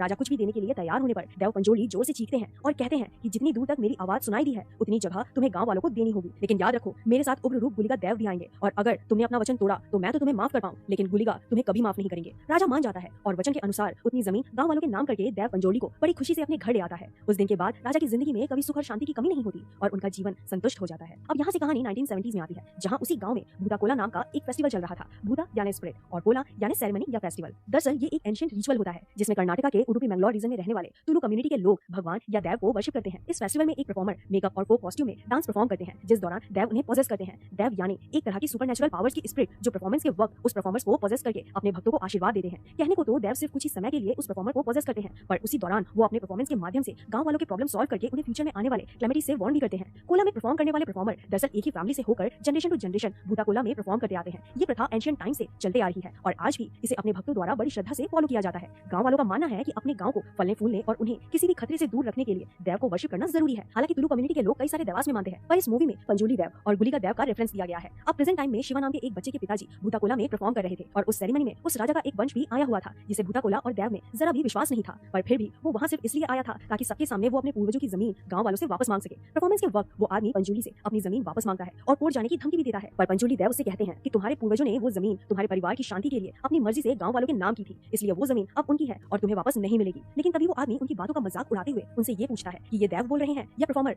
जिस पर पंजोली गुस्सा हो जाते हैं और कहते हैं कि आज के बाद अगर मैं तुम्हें कहीं दिख गया तो समझ लेना ये परफॉर्मर बोल रहा था और अगर नहीं दिखा तो देव। इतना कहकर शिवा के पिताजी एक मशाल लेकर जंगल की तरफ भागने लगते हैं और अचानक एक जगह आकर गायब हो जाते हैं। और वो आखिरी पल था जब गांव के लोगों ने शिवा के पिताजी को देखा था। कुछ ही दिनों में उस राजा के वंश की भी कोर्ट की सीढ़ियों पर खून की उल्टी करने से मौत हो जाती है और यहाँ हम समझ सकते हैं कि उसे गुलिका देव ने ही उसके कर्मों की सजा दी होगी। अब कहानी 20 साल आगे 1990 में दिखाई जाती है, जहाँ उस परफॉर्मर का बेटा शिवा ट्रेडिशनल फेस्टिवल कम्बाला यानी बुफेलो रेस में पार्टिसिपेट कर रहा था। 50 पार्टिसिपेंट के बीच शिवा सबसे कम समय लेकर वो रेस जीत जाता है, पर ऑर्गेनाइजर्स चीटिंग करके जमींदार के बुफेलो को विनर डिक्लेयर करते हैं, जिससे गुस्सा होकर शिवा जमींदार के लोगों की पिटाई करता है और बात जमींदार तक पहुंच जाती है। जमींदार देवेंद्र दरअसल उसी आदमी का बेटा था जो 20 साल पहले कोर्ट की सीढ़ियों पर खून की उल्टी करने से मर गया था। पर देवेंद्र अपने पिता की तरह लालची न होकर गांव वालों के साथ अच्छा बर्ताव करता था, इसलिए वो अपने खास आदमी सुधाकर से कहकर लाया हुआ मेडल शिवा को सौंप देता है। कुछ दिन बाद वहाँ कोला फेस्टिवल होने वाला था, जिसके लिए देवेंद्र शिवा को पैसे देकर फेस्टिवल धूमधाम से ऑर्गेनाइज करने को कहता है। अब ट्रेडिशन के अकॉर्डिंग अपने पिता के बाद भूता कोला शिवा को परफॉर्म करना चाहिए था, लेकिन जब से शिवा ने अपने पिता को भूता कोला के वक्त गायब होते देखा था, तब से उसने डिसाइड किया कि वो उस परफॉर्मेंस में पार्ट नहीं लेगा। वो शराब पीने लग गया था, जंगल के पेड़ तोड़ा करता, नशा करता,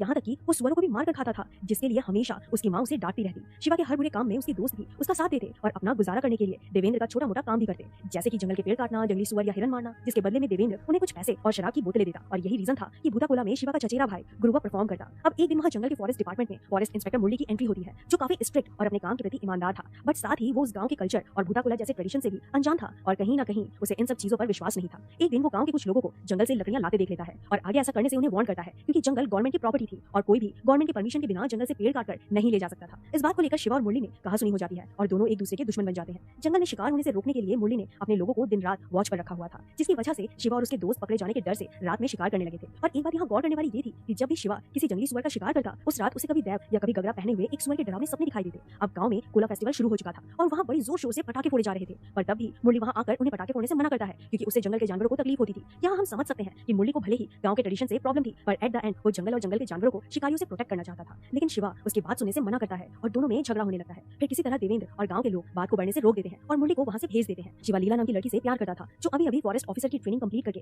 गांव वापस लौटी थी। शिवा देवेंद्र की मदद से उसे फॉरेस्ट डिपार्टमेंट में नौकरी लगवा देता है और इंप्रेस होकर लीला भी शिवा से प्यार करने लगती है। अब नौकरी के पहले ही दिन मुरली, लीला, गवर्नमेंट ऑफिसर्स और अपने सभी लोगों को लेकर गांव में सर्वे करने आता है, क्योंकि गवर्नमेंट उस जंगल को रिजर्व फॉरेस्ट में कन्वर्ट करना चाहती थी। गांव वालों को कई दिन पहले ही नोटिस भेजने के बाद भी उन्होंने वो जगह खाली नहीं की थी, इसलिए मुरली वहाँ गवर्नमेंट ऑफिसर से मेजरमेंट लेकर सुधाकर के लाए हुए वर्कर से खुदाई करवाता है। गांव वाले मुरली और उसके लोगों को रोकने की कोशिश करते हैं और तभी सुधाकर का एक वर्कर शिवा की मां पर हाथ भी उठाता है। ये देख शिवा और सभी वर्कर के बीच लड़ाई होने लगती है, पर मुरली गन पॉइंट पर शिवा को बांध देता है, जिसके बाद मुरली के कहने पर सारे वर्कर्स उस जगह की सर्वे करते हैं और एनक्लोज्ड जगह को खोद देते हैं। गांव वालों के साथ साथ शिवा भी लीला को दोष देने लगा था, क्योंकि लीला ने उसका साथ ना देते हुए फॉरेस्ट डिपार्टमेंट का साथ दिया था। पर ये कोई नहीं समझ पाता कि लीला ने बस अपनी नौकरी बचाने की मजबूरी में अपने सीनियर के ऑर्डर्स फॉलो किए थे। आगे देवेंद्र एक लॉयर हायर करता है ताकि वो गांव वालों की जमीन बचाने के लिए जमीन के डॉक्यूमेंट सही तरीके से बना सके। पर तभी गांव वालों में से एक एक्साइट होकर देवेंद्र का घर देखने के लिए घर के अंदर पैर रख देता है, जिसे देखकर देवेंद्र का एक आदमी उसे पीटते हुए घर से बाहर निकाल देता है। दरअसल देवेंद्र के गांव वालों के साथ अच्छे संबंध होने के बाद भी वहाँ अभी तक अपर कास्ट और लोअर कास्ट का सिस्टम था, जिससे ना गांव के लोगों को जमींदार के घर में आने की इजाजत थी और ना ही जमींदार गांव वालों के घर में जाता था। अब शिवा और उसके दोस्त जानबूझकर ज्यादा शिकार और पेड़ काटने लगते हैं ताकि मुरली को अपने सर्विस में नाकामयाब बताकर उसका ट्रांसफर करा सके। इस बीच एक रात सुधाकर शिवा और उसके दोस्तों को पेड़ काटते देख लेता है और जाकर मुरली को उसकी खबर देता है, पर जैसे ही मुरली उस जगह पहुंचता है वो पेड़ गलती से उसकी जीप पर गिर जाता है, जिससे सभी लोग बुरी तरह से घायल हो जाते हैं। फिर देवेंद्र शिवा और उसके दोस्तों को कुछ दिनों के लिए जंगल में कहीं छुपने को कहता है, क्योंकि फॉरेस्ट ऑफिसर पर अटैक करने के लिए पुलिस उन्हें अरेस्ट करने आ सकती थी। लेकिन इसके बावजूद वो लोग एक दिन अपनी फैमिली से मिलने चले जाते हैं और पुलिस के हाथों पकड़े जाते हैं, जिसके बाद कुछ दिनों के लिए उन्हें जेल भेज दिया जाता है और उनकी बेल भी रिजेक्ट की जाती है। अब एक दिन अचानक रात को गुरुवा नींद से जागता है और देवेंद्र को कॉल करके कहता है कि अब सब उसे ही ठीक करना होगा। फिर अगले दिन देवेंद्र गुरुवा को अपनी जीप में लिफ्ट देते हुए अपनी जमीन दिखाता है और गुरुवा को उसमें से 5 एकड़ जमीन देने का ऑफर करता है, पर बदले में वो गुरुवा से कहता है कि कोला के वक्त तुम गांव वालों से ये कह दो कि गांव की जमीन जमींदार को वापस कर दी जाए। गुरुवा कहता है ये समय कैसे कह सकता हूँ, तब तो देव पंजोली मेरे शरीर में होते हैं। लेकिन देवेंद्र कहते हैं कि देव पंजोली तो कुछ ही समय के लिए तुम्हारे शरीर में होते हैं, तो लोगों को कैसे पता चलेगा कि ये पंजोली नहीं गुरुवा बोल रहा है। अब यहाँ पर समझ आता है कि देवेंद्र भी अपने पिता की तरह ही लालची था और वो सिर्फ अब तक गांव वालों का विश्वास जीतने के लिए रुका था। पर गुरुवा के साफ मना करने पर देवेंद्र उसे मार देता है और रात में उसकी बॉडी देव के घर के सामने फेंक देता है। उसी रात सपने में शिवा को पंजोली देव रोते हुए दिखाई देते हैं और वो इसलिए रो रहे थे क्योंकि कोला करने वाला उनका भक्त गुरुवा मर चुका था। अगले दिन देवेंद्र गुरुवा को श्रद्धांजलि अर्पण करने के लिए गुरुवा के घर में चला जाता है, जिसे देखकर सभी लोग शॉक हो जाते हैं। देवेंद्र गुरुवा की मौत के लिए फॉरेस्ट ऑफिसर को जिम्मेदार ठहराता है और गांव के लोगों को उनके खिलाफ भड़काने लगता है। वहाँ इंस्पेक्टर मुरली को गवर्नमेंट ऑफिस से पता चलता है कि देवेंद्र ने गांव वालों को बेवकूफ बनाकर धोखे से उनकी सारी जमीन अपने नाम कर ली थी। मुरली गांव वालों को इंसाफ दिलाना चाहता था, पर तभी उसका एक आदमी देवेंद्र को ये बात बता देता है। अब शिवा और मुरली दोनों उसके खिलाफ हो सकते थे, इसलिए देवेंद्र शिवा के हाथों मुरली को मरवाने का प्लान बनाता है, जिसके बाद गांव के लोग एक लॉयर की हेल्प से शिवा और उसके दोस्त को छुड़ा लेते हैं। अब देवेंद्र शिवा को शराब पिलाकर उससे ये कहता है कि गुरुवा को इंस्पेक्टर मुरली ने मारा है, क्योंकि उसे पहले से हमारे लोगों का कोला करना पसंद नहीं था और वो तुमसे बदला भी लेना चाहता था। शिवा गुस्सा होकर मुरली को मारने के लिए जाने लगता है और देवेंद्र के लोग उसका पीछा करने लगते हैं, ताकि जैसे ही शिवा मुरली को मार देगा उसी वक्त वो लोग शिवा को भी मार देंगे। लेकिन बीच में शिवा माधव की दुकान में अपनी तलवार धार करने के लिए रुकता है और तभी माधव से बताता है कि उसने उस दिन गुरुवा को देवेंद्र की जीप में कहीं जाते हुए देखा था और जब देवेंद्र वापस लौटा तब वो अकेला था और फिर उसी रात एक जीप गुरुवा की लाश देव के घर के सामने फेंककर चली गई।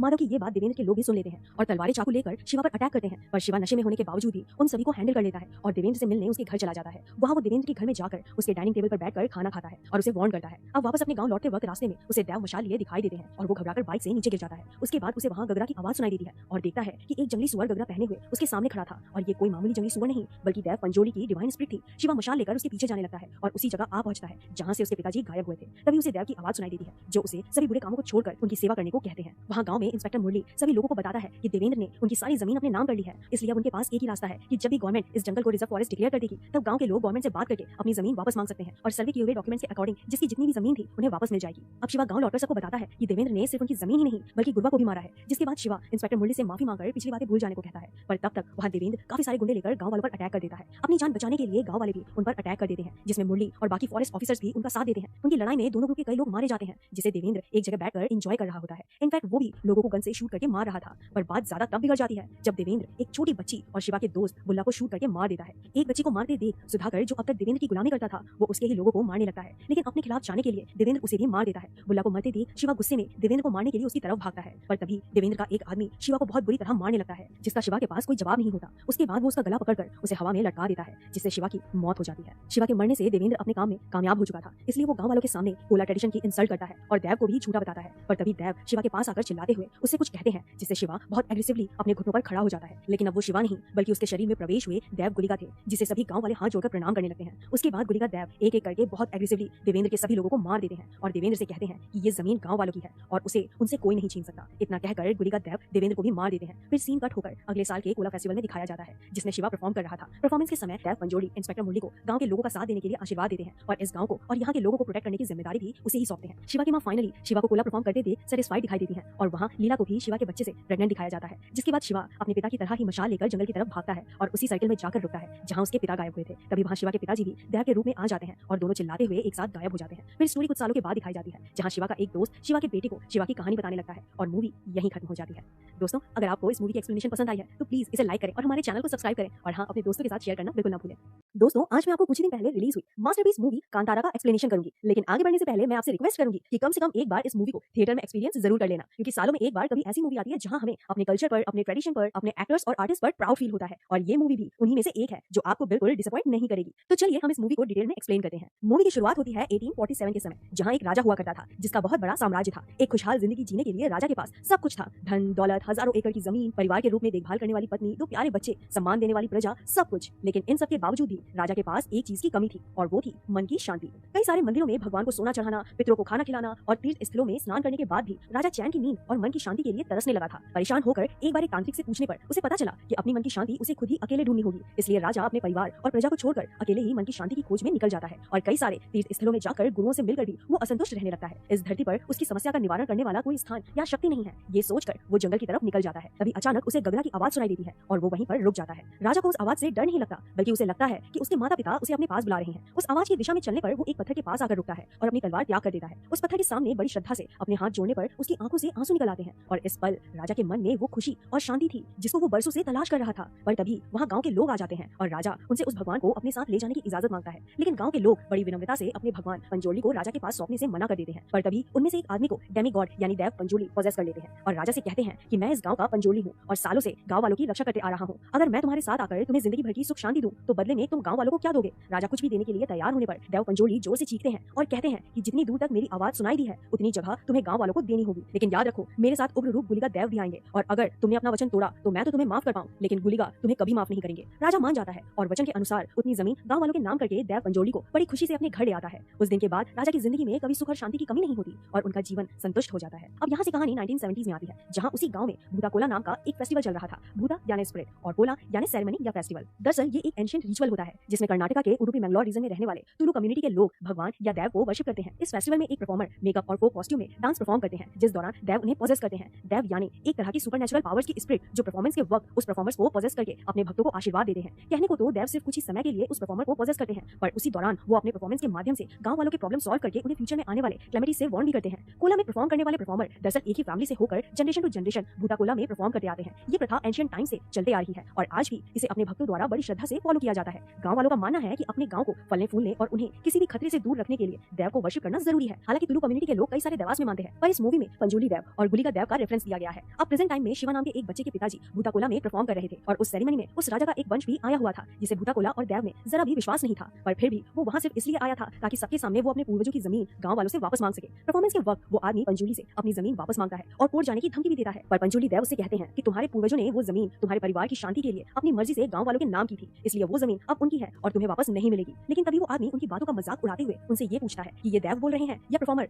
जिस पर पंजोली गुस्सा हो जाते हैं और कहते हैं कि आज के बाद अगर मैं तुम्हें कहीं दिख गया तो समझ लेना ये परफॉर्मर बोल रहा था, और अगर नहीं दिखा तो देव। इतना कहकर शिवा के पिताजी एक मशाल लेकर जंगल की तरफ भागने लगते हैं और अचानक एक जगह आकर गायब हो जाते हैं। और वो आखिरी पल था जब गांव के लोगों ने शिवा के पिताजी को देखा था। कुछ ही दिनों में उस राजा के वंश की भी कोर्ट की सीढ़ियों पर खून की उल्टी करने से मौत हो जाती है और यहाँ हम समझ सकते हैं कि उसे गुलिका देव ने ही उसके कर्मों की सजा दी होगी। अब कहानी 20 साल आगे 1990 में दिखाई जाती है, जहाँ उस परफॉर्मर का बेटा शिवा ट्रेडिशनल फेस्टिवल कम्बाला यानी बुफेलो रेस में पार्टिसिपेट कर रहा था। 50 पार्टिसिपेंट के बीच शिवा सबसे कम समय लेकर वो रेस जीत जाता है, पर ऑर्गेनाइजर्स चीटिंग करके जमींदार के बुफेलो को विनर डिक्लेयर करते हैं, जिससे गुस्सा होकर शिवा जमींदार के लोगों की पिटाई करता है और बात जमींदार तक पहुंच जाती है। जमींदार देवेंद्र दरअसल उसी आदमी का बेटा था जो 20 साल पहले कोर्ट की सीढ़ियों पर खून की उल्टी करने से मर गया था, पर देवेंद्र अपने पिता की तरह लालची न होकर गांव वालों के साथ अच्छा बर्ताव करता था, इसलिए वो अपने खास आदमी सुधाकर से कहकर लाया हुआ मेडल शिवा को सौंप देता है। कुछ दिन बाद वहाँ कोला फेस्टिवल होने वाला था, जिसके लिए देवेंद्र शिवा को पैसे देकर फेस्टिवल धूमधाम से ऑर्गेनाइज करने को कहता है। अब ट्रेडिशन के अकॉर्डिंग अपने पिता के बाद भूताकोला शिवा को परफॉर्म करना चाहिए था, लेकिन जब से शिवा ने अपने पिता को भूताकोला के वक्त गायब होते देखा था तब से उसने डिसाइड किया कि वो उस परफॉर्मेंस में पार्ट नहीं लेगा। वो शराब पीने लग गया था, जंगल के पेड़ तोड़ा करता, नशा करता,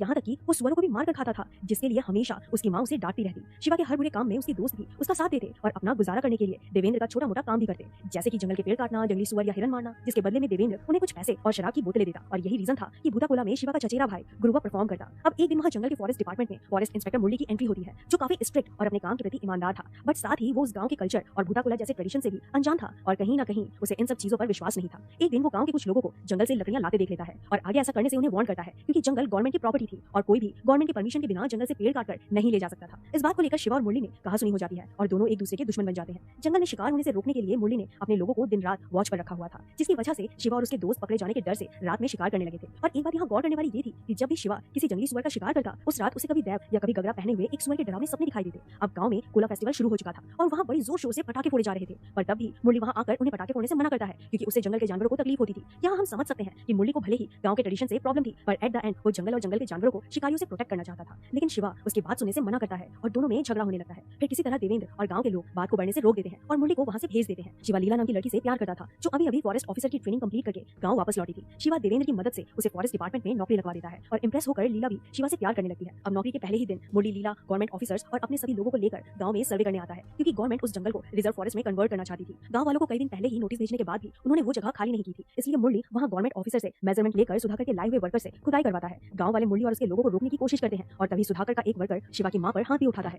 ये देख शिवा और सभी वर्कर के बीच लड़ाई होने लगती है, पर मुरली गन पॉइंट पर शिवा को बांध देता है, जिसके बाद मुरली के कहने पर सारे वर्कर्स उस जगह की सर्वे करते हैं और एनक्लोज्ड जगह को खोद देते हैं। गांव वालों के साथ साथ शिवा भी लीला को दोष देने लगा था, क्योंकि लीला ने उसका साथ ना देते हुए फॉरेस्ट डिपार्टमेंट का साथ दिया था। पर ये कोई नहीं समझ पाता कि लीला ने बस अपनी नौकरी बचाने की मजबूरी में अपने सीनियर के ऑर्डर्स फॉलो किए थे। आगे देवेंद्र एक लॉयर हायर करता है ताकि वो गांव वालों की जमीन बचाने के लिए जमीन के डॉक्यूमेंट सही तरीके से बना सके, पर तभी गांव वालों में से एक एक्साइट होकर देवेंद्र का घर देखने के लिए घर के अंदर पैर रख देता है, जिसे देखकर देवेंद्र का एक आदमी उसे पीटते हुए घर से बाहर निकाल देता है। दरअसल देवेंद्र के गांव वालों के साथ अच्छे संबंध होने के बाद भी वहाँ अभी तक अपर कास्ट और लोअर कास्ट का सिस्टम था, जिससे ना गांव के लोगों को जमींदार के घर में आने की इजाजत थी और ना ही जमींदार गांव वालों के घर में जाता था। अब शिवा और उसके दोस्त जानबूझकर ज्यादा शिकार और पेड़ काटने लगते हैं ताकि मुरली को अपने सर्विस में नाकामयाब बताकर उसका ट्रांसफर करा सके। इस बीच एक रात सुधाकर शिवा और उसके दोस्तों को पेड़ काटते देख लेता है और जाकर मुरली को उसकी खबर देता है, पर जैसे ही मुरली उस जगह पहुंचता है वो पेड़ गलती से उसकी जीप पर गिर जाता है, जिससे सभी लोग बुरी तरह से घायल हो जाते हैं। फिर देवेंद्र शिवा और उसके दोस्तों को कुछ दिनों के लिए जंगल में कहीं छुपने को कहता है, क्योंकि फॉरेस्ट ऑफिसर पर अटैक करने के लिए पुलिस उन्हें अरेस्ट करने आ सकती थी। लेकिन इसके बावजूद वो लोग एक दिन अपनी अपनी फैमिली से मिलने चले जाते हैं और पुलिस के हाथों पकड़े जाते हैं, जिसके बाद कुछ दिनों के लिए उन्हें जेल भेज दिया जाता है और उनकी बेल भी रिजेक्ट की जाती है। अब एक दिन अचानक रात को गुरुवा नींद से जागता है और देवेंद्र को कॉल करके कहता है कि अब सब उसे ही ठीक करना होगा। फिर अगले दिन देवेंद्र गुरुवा को अपनी जीप में लिफ्ट देते हुए अपनी जमीन दिखाता है और गुरुवा को उसमें से 5 एकड़ जमीन देने का ऑफर करता है, पर बदले में वो गुरुवा से कहता है कि कोला के वक्त तुम गांव वालों से ये कह दो कि गांव की जमीन जमींदार को वापस कर दी जाए। गुरुवा कहता है ये सब मैं कैसे कह सकता हूँ, तब तो देव पंजोली मेरे शरीर में होते हैं। लेकिन देवेंद्र कहते हैं कि देव पंजोली तो कुछ ही समय के लिए तुम्हारे शरीर में होते हैं, तो लोगों को कैसे पता चलेगा कि ये पंजोली नहीं गुरुवा बोल रहा है। अब यहाँ पर समझ आता है कि देवेंद्र भी अपने पिता की तरह ही लालची था और वो सिर्फ अब तक गांव वालों का विश्वास जीतने के लिए रुका था, पर गुरुवा के साफ मना करने पर देवेंद्र उसे मार देता है और रात में उसकी बॉडी देव के घर के सामने फेंक देता है।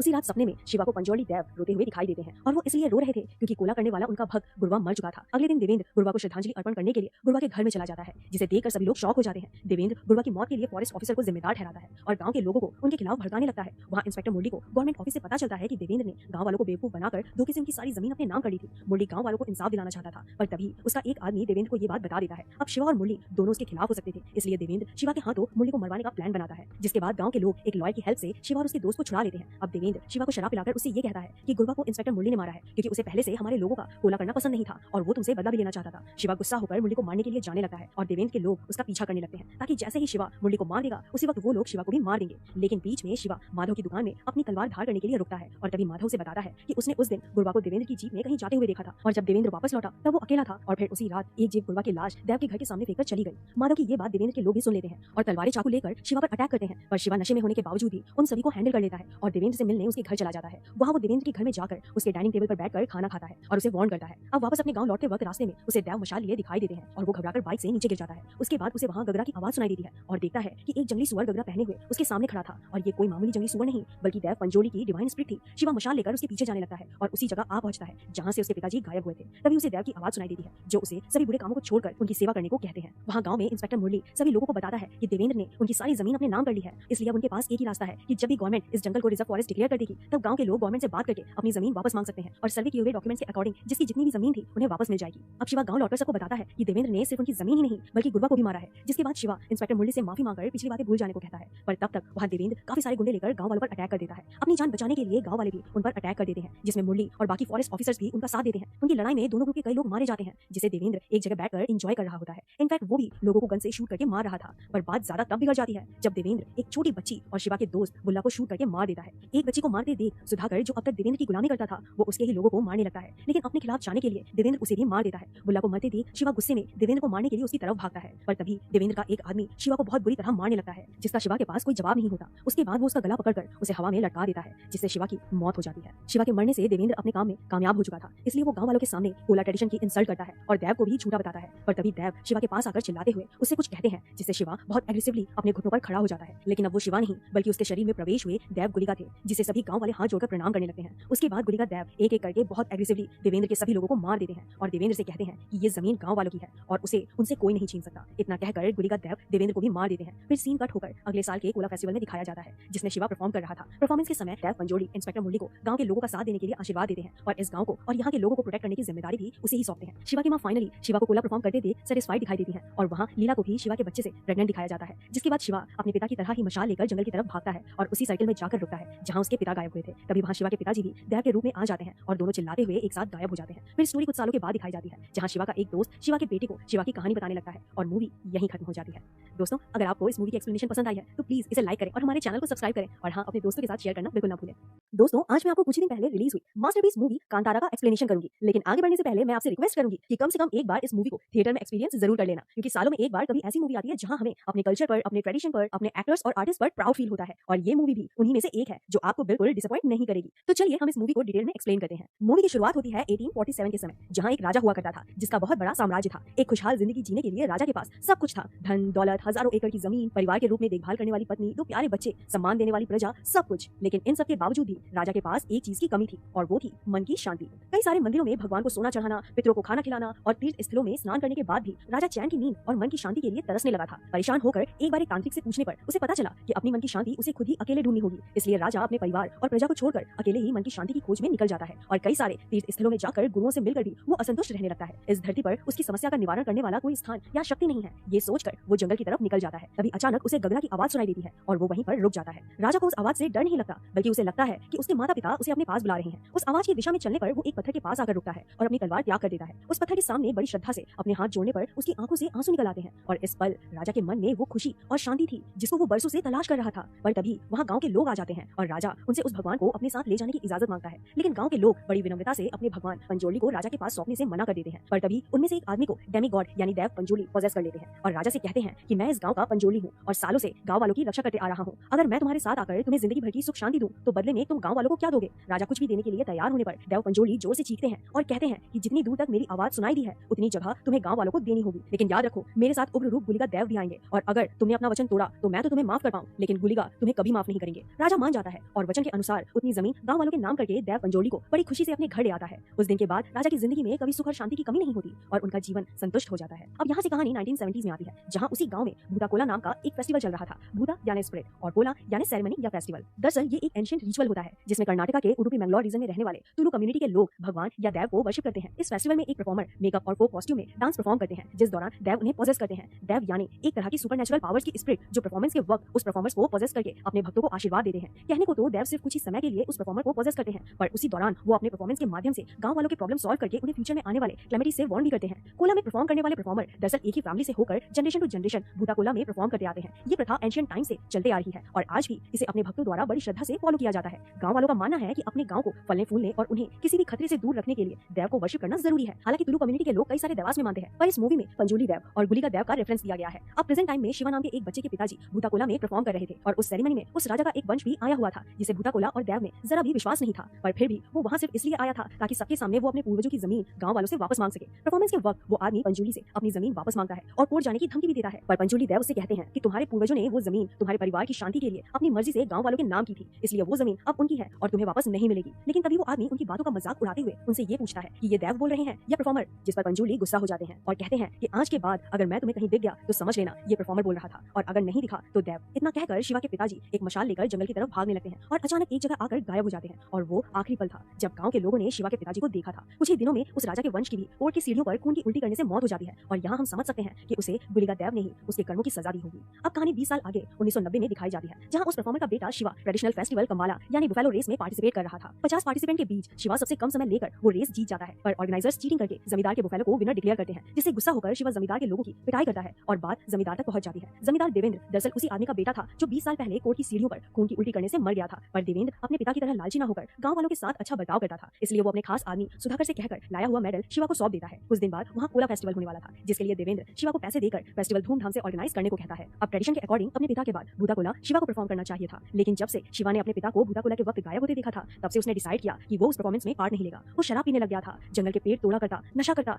यहाँ तक कि वो सुअरों को भी मार कर खाता था, जिसके लिए हमेशा उसकी माँ उसे डांटती रहती। शिवा के हर बुरे काम में उसके दोस्त भी उसका साथ देते और अपना गुजारा करने के लिए देवेंद्र का छोटा मोटा काम भी करते, जैसे कि जंगल के पेड़ काटना, जंगली सुअर या हिरन मारना, जिसके बदले में देवेंद्र उन्हें कुछ पैसे और शराब की बोतलें देता। और यही रीजन था कि भूताकोला में शिवा का चचेरा भाई गुरुवा परफॉर्म करता। अब एक दिन वहाँ जंगल के फॉरेस्ट डिपार्टमेंट में फॉरेस्ट इंस्पेक्टर मुरली की एंट्री होती है, जो काफी स्ट्रिक्ट और अपने काम के प्रति ईमानदार था, बट साथ ही वो उस गांव के कल्चर और भूताकोला जैसे ट्रेडिशन से भी अनजान था और कहीं ना कहीं उसे इन सब चीजों पर विश्वास नहीं था। एक दिन वो गांव के कुछ लोगों को जंगल से लकड़ियां लाते देख लेता है और आगे ऐसा करने से उन्हें वार्न करता है, क्योंकि जंगल गवर्नमेंट की प्रॉपर्टी थी और कोई भी गवर्नमेंट के परमिशन के बिना जंगल से पेड़ काटकर नहीं ले जा सकता था। इस बात को लेकर शिवा और मुरली में कहासुनी हो जाती है और दोनों एक दूसरे के दुश्मन बन जाते हैं। जंगल में शिकार होने से रोकने के लिए मुरली ने अपने लोगों को दिन रात वॉच पर रखा हुआ था, जिसकी वजह से शिवा और उसके दोस्त पकड़े जाने के डर से रात में शिकार करने लगे थे। और एक बात यहाँ गौर करने वाली ये थी कि जब भी शिवा किसी जंगली सुअर का शिकार करता, उस रात उसे कभी देव या कभी गगरा पहने हुए एक सुअर के डरावने सपने दिखाई देते। अब गांव में कोला फेस्टिवल शुरू हो चुका था और वहाँ बड़ी जोर शोर से पटाखे फोड़े जा रहे थे, पर तब भी मुरली वहाँ आकर उन्हें पटाखे फोड़ने से मना करता है, क्योंकि उससे जंगल के जानवरों को तकलीफ होती थी। यहाँ हम समझ सकते हैं कि मुरली को भले ही गांव के ट्रेडिशन से प्रॉब्लम थी, पर एट द एंड वो जंगल और जंगल के जानवरों को शिकारियों से प्रोटेक्ट करना चाहता था। लेकिन शिवा उसकी बात सुनने से मना करता है और दोनों में झगड़ा होने लगता है। फिर किसी तरह देवेंद्र और गांव के लोग बात को बढ़ने से रोक देते हैं और मुरली को वहाँ से भेज देते हैं। शिवा लीला नाम की लड़की से प्यार करता था, जो अभी अभी फॉरेस्ट ऑफिसर की ट्रेनिंग कंप्लीट करके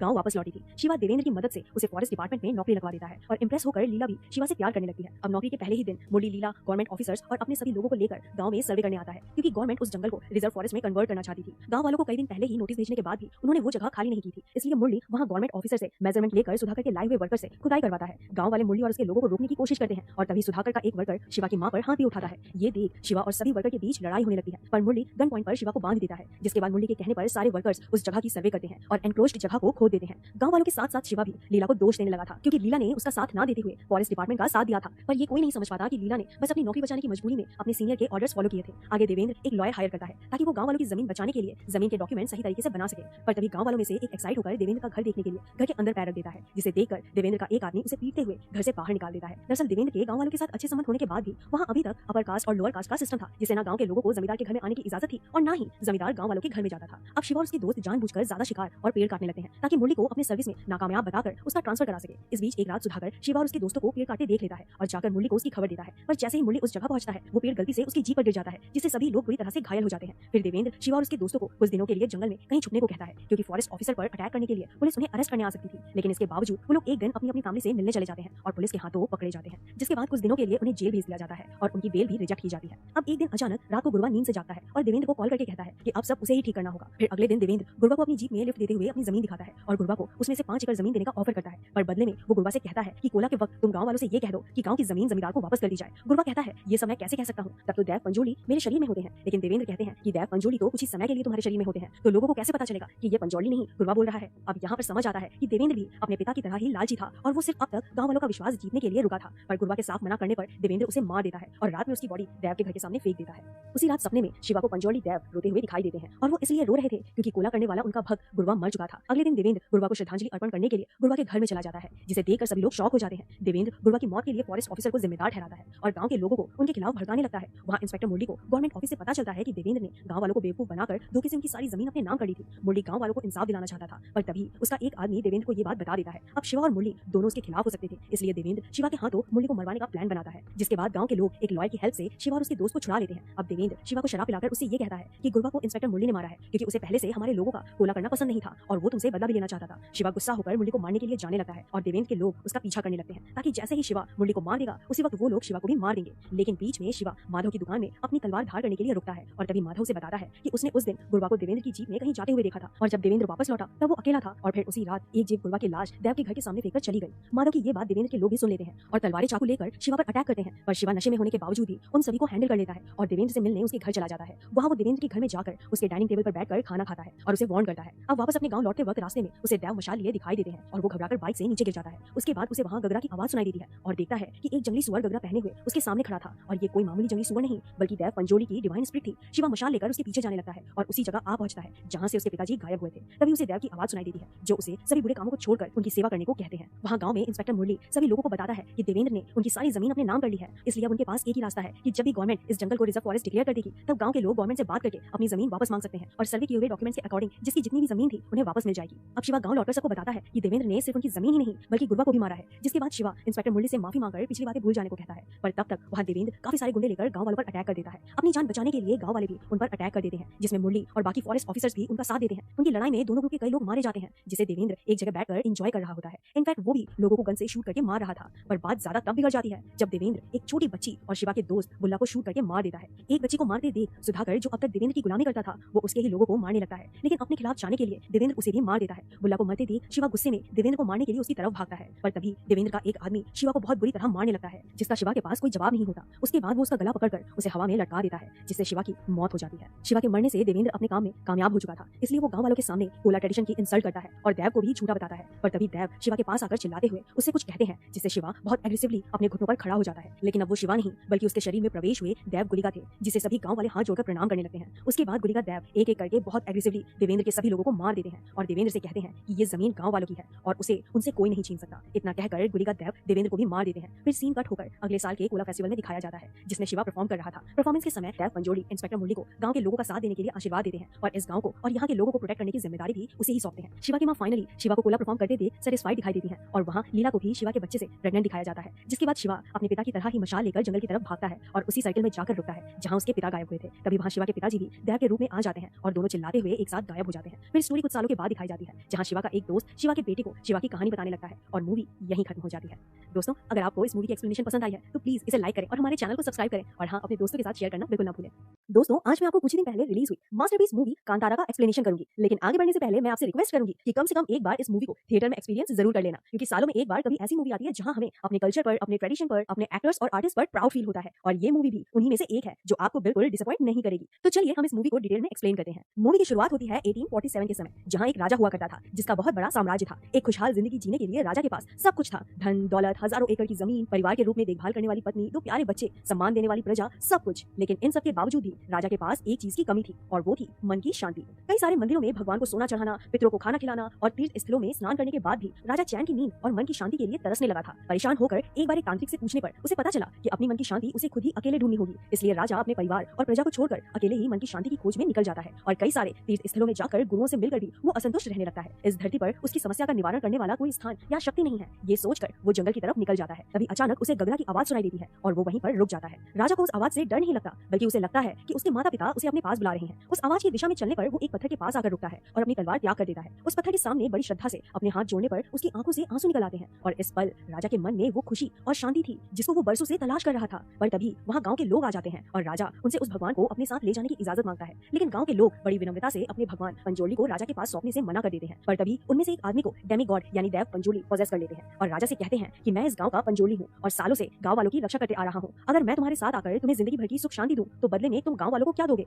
राजा कुछ भी देने के लिए तैयार होने पर देव पंजोली जोर से चीखते हैं और कहते हैं कि जितनी दूर तक मेरी आवाज सुनाई दी है उतनी जगह तुम्हें गांव वालों को देनी होगी। लेकिन याद रखो, मेरे साथ उग्र रूप गुलिका देव भी आएंगे और अगर तुमने अपना वचन तोड़ा तो मैं तो तुम्हें माफ कर पाऊं, लेकिन गुलिका तुम्हें कभी माफ नहीं करेंगे। राजा मान जाता है और वचन के अनुसार उतनी जमीन गांव वालों के नाम करके देव पंजोली को बड़ी खुशी से अपने घर ले आता है। उस दिन के बाद राजा की जिंदगी में कभी सुख और शांति की कमी नहीं होती और उनका जीवन संतुष्ट हो जाता है। अब यहाँ से कहानी 1970s में आती है, जहाँ उसी गांव में भूता कोला नाम का एक फेस्टिवल चल रहा था। भूता यानी स्पिरिट और कोला यानी सेरेमनी या फेस्टिवल। दरअसल ये एक एंशिएंट रिचुअल होता है जिसमें कर्नाटका के उडुपी मंगलोर रीजन में रहने वाले तुलु कम्युनिटी के लोग भगवान या देव को वर्शिप करते हैं। इस फेस्टिवल में एक परफॉर्मर मेकअप और को कॉस्ट्यूम में डांस परफॉर्म करते हैं, जिस दौरान देव उन्हें पोजेस करते हैं। देव यानी एक तरह की सुपरनेचुरल पावर्स की स्पिरिट जो परफॉर्मेंस के वक्त उस परफॉर्मर्स को पोजेस करके अपने भक्तों को आशीर्वाद देते हैं। कहने को तो देव सिर्फ कुछ ही समय के लिए उस परफॉर्मर को पोजेस करते हैं, पर उसी दौरान वो अपने परफॉर्मेंस के माध्यम से गांव वालों के प्रॉब्लम सॉल्व करके उन्हें फ्यूचर में आने वाले कैलेमिटी से वार्न भी करते हैं। कोला में परफॉर्म करने वाले परफॉर्मर दरअसल एक ही फैमिली से होकर जनरेशन टू जनरेशन भूता कोला में परफॉर्म करते आते हैं। ये प्रथा एंशिएंट टाइम से चलते आ रही है और आज भी इसे अपने भक्तों द्वारा बड़ी श्रद्धा से फॉलो किया जाता है। गांव वालों का मानना है कि अपने गांव को फलने फूलने और उन्हें किसी भी खतरे से दूर रखने के लिए देव को वर्शिप करना जरूरी है। हालांकि तुलु कम्युनिटी के लोग कई सारे देवास में मानते हैं, पर इस मूवी में पंजोली देव और गुलिका देव का रेफरेंस दिया गया है। अब प्रेजेंट टाइम में शिवा नाम के एक बच्चे के पिताजी भूता कोला में परफॉर्म कर रहे थे और उस सेरेमनी में उस राजा का एक वंश भी आया हुआ था जिसे भूता कोला और देव में जरा भी विश्वास नहीं था, पर फिर भी वो वहाँ सिर्फ इसलिए आया था ताकि सबके सामने वो अपने पूर्वजों की जमीन गांव वालों से वापस मांग सके। परफॉर्मेंस के वक्त वो आदमी पंजोली से अपनी जमीन वापस मांगता है और कोर्ट जाने की धमकी भी देता है, पर पंजोली देव उससे कहते हैं कि तुम्हारे पूर्वजों ने वो जमीन तुम्हारे परिवार की शांति के लिए अपनी मर्जी से गांव वालों के नाम की थी, इसलिए वो जमीन अब उनकी है और तुम्हें वापस नहीं मिलेगी। लेकिन तभी वो आदमी उनकी बातों का मजाक उड़ाते हुए उनसे ये पूछता है कि ये देव बोल रहे हैं या परफॉर्मर, जिस पर पंजोली गुस्सा हो जाते हैं और कहते हैं कि आज के बाद अगर मैं तुम्हें कहीं दिख गया तो समझ लेना ये परफॉर्मर बोल रहा था, और अगर नहीं दिखा तो देव। इतना कहकर शिवा के पिताजी एक मशाल लेकर जंगल की तरफ भागने लगते हैं और अचानक एक जगह आकर गायब हो जाते हैं। और वो आखिरी पल था जब गांव के लोगों ने शिवा के पिताजी को देखा था। कुछ ही दिनों में उस राजा के वंश की भी कोर्ट की सीढ़ियों पर खून की उल्टी करने से मौत हो जाती है और यहाँ हम समझ सकते हैं कि उसे गुलिका देव ने ही उसके कर्मों की सजा दी होगी।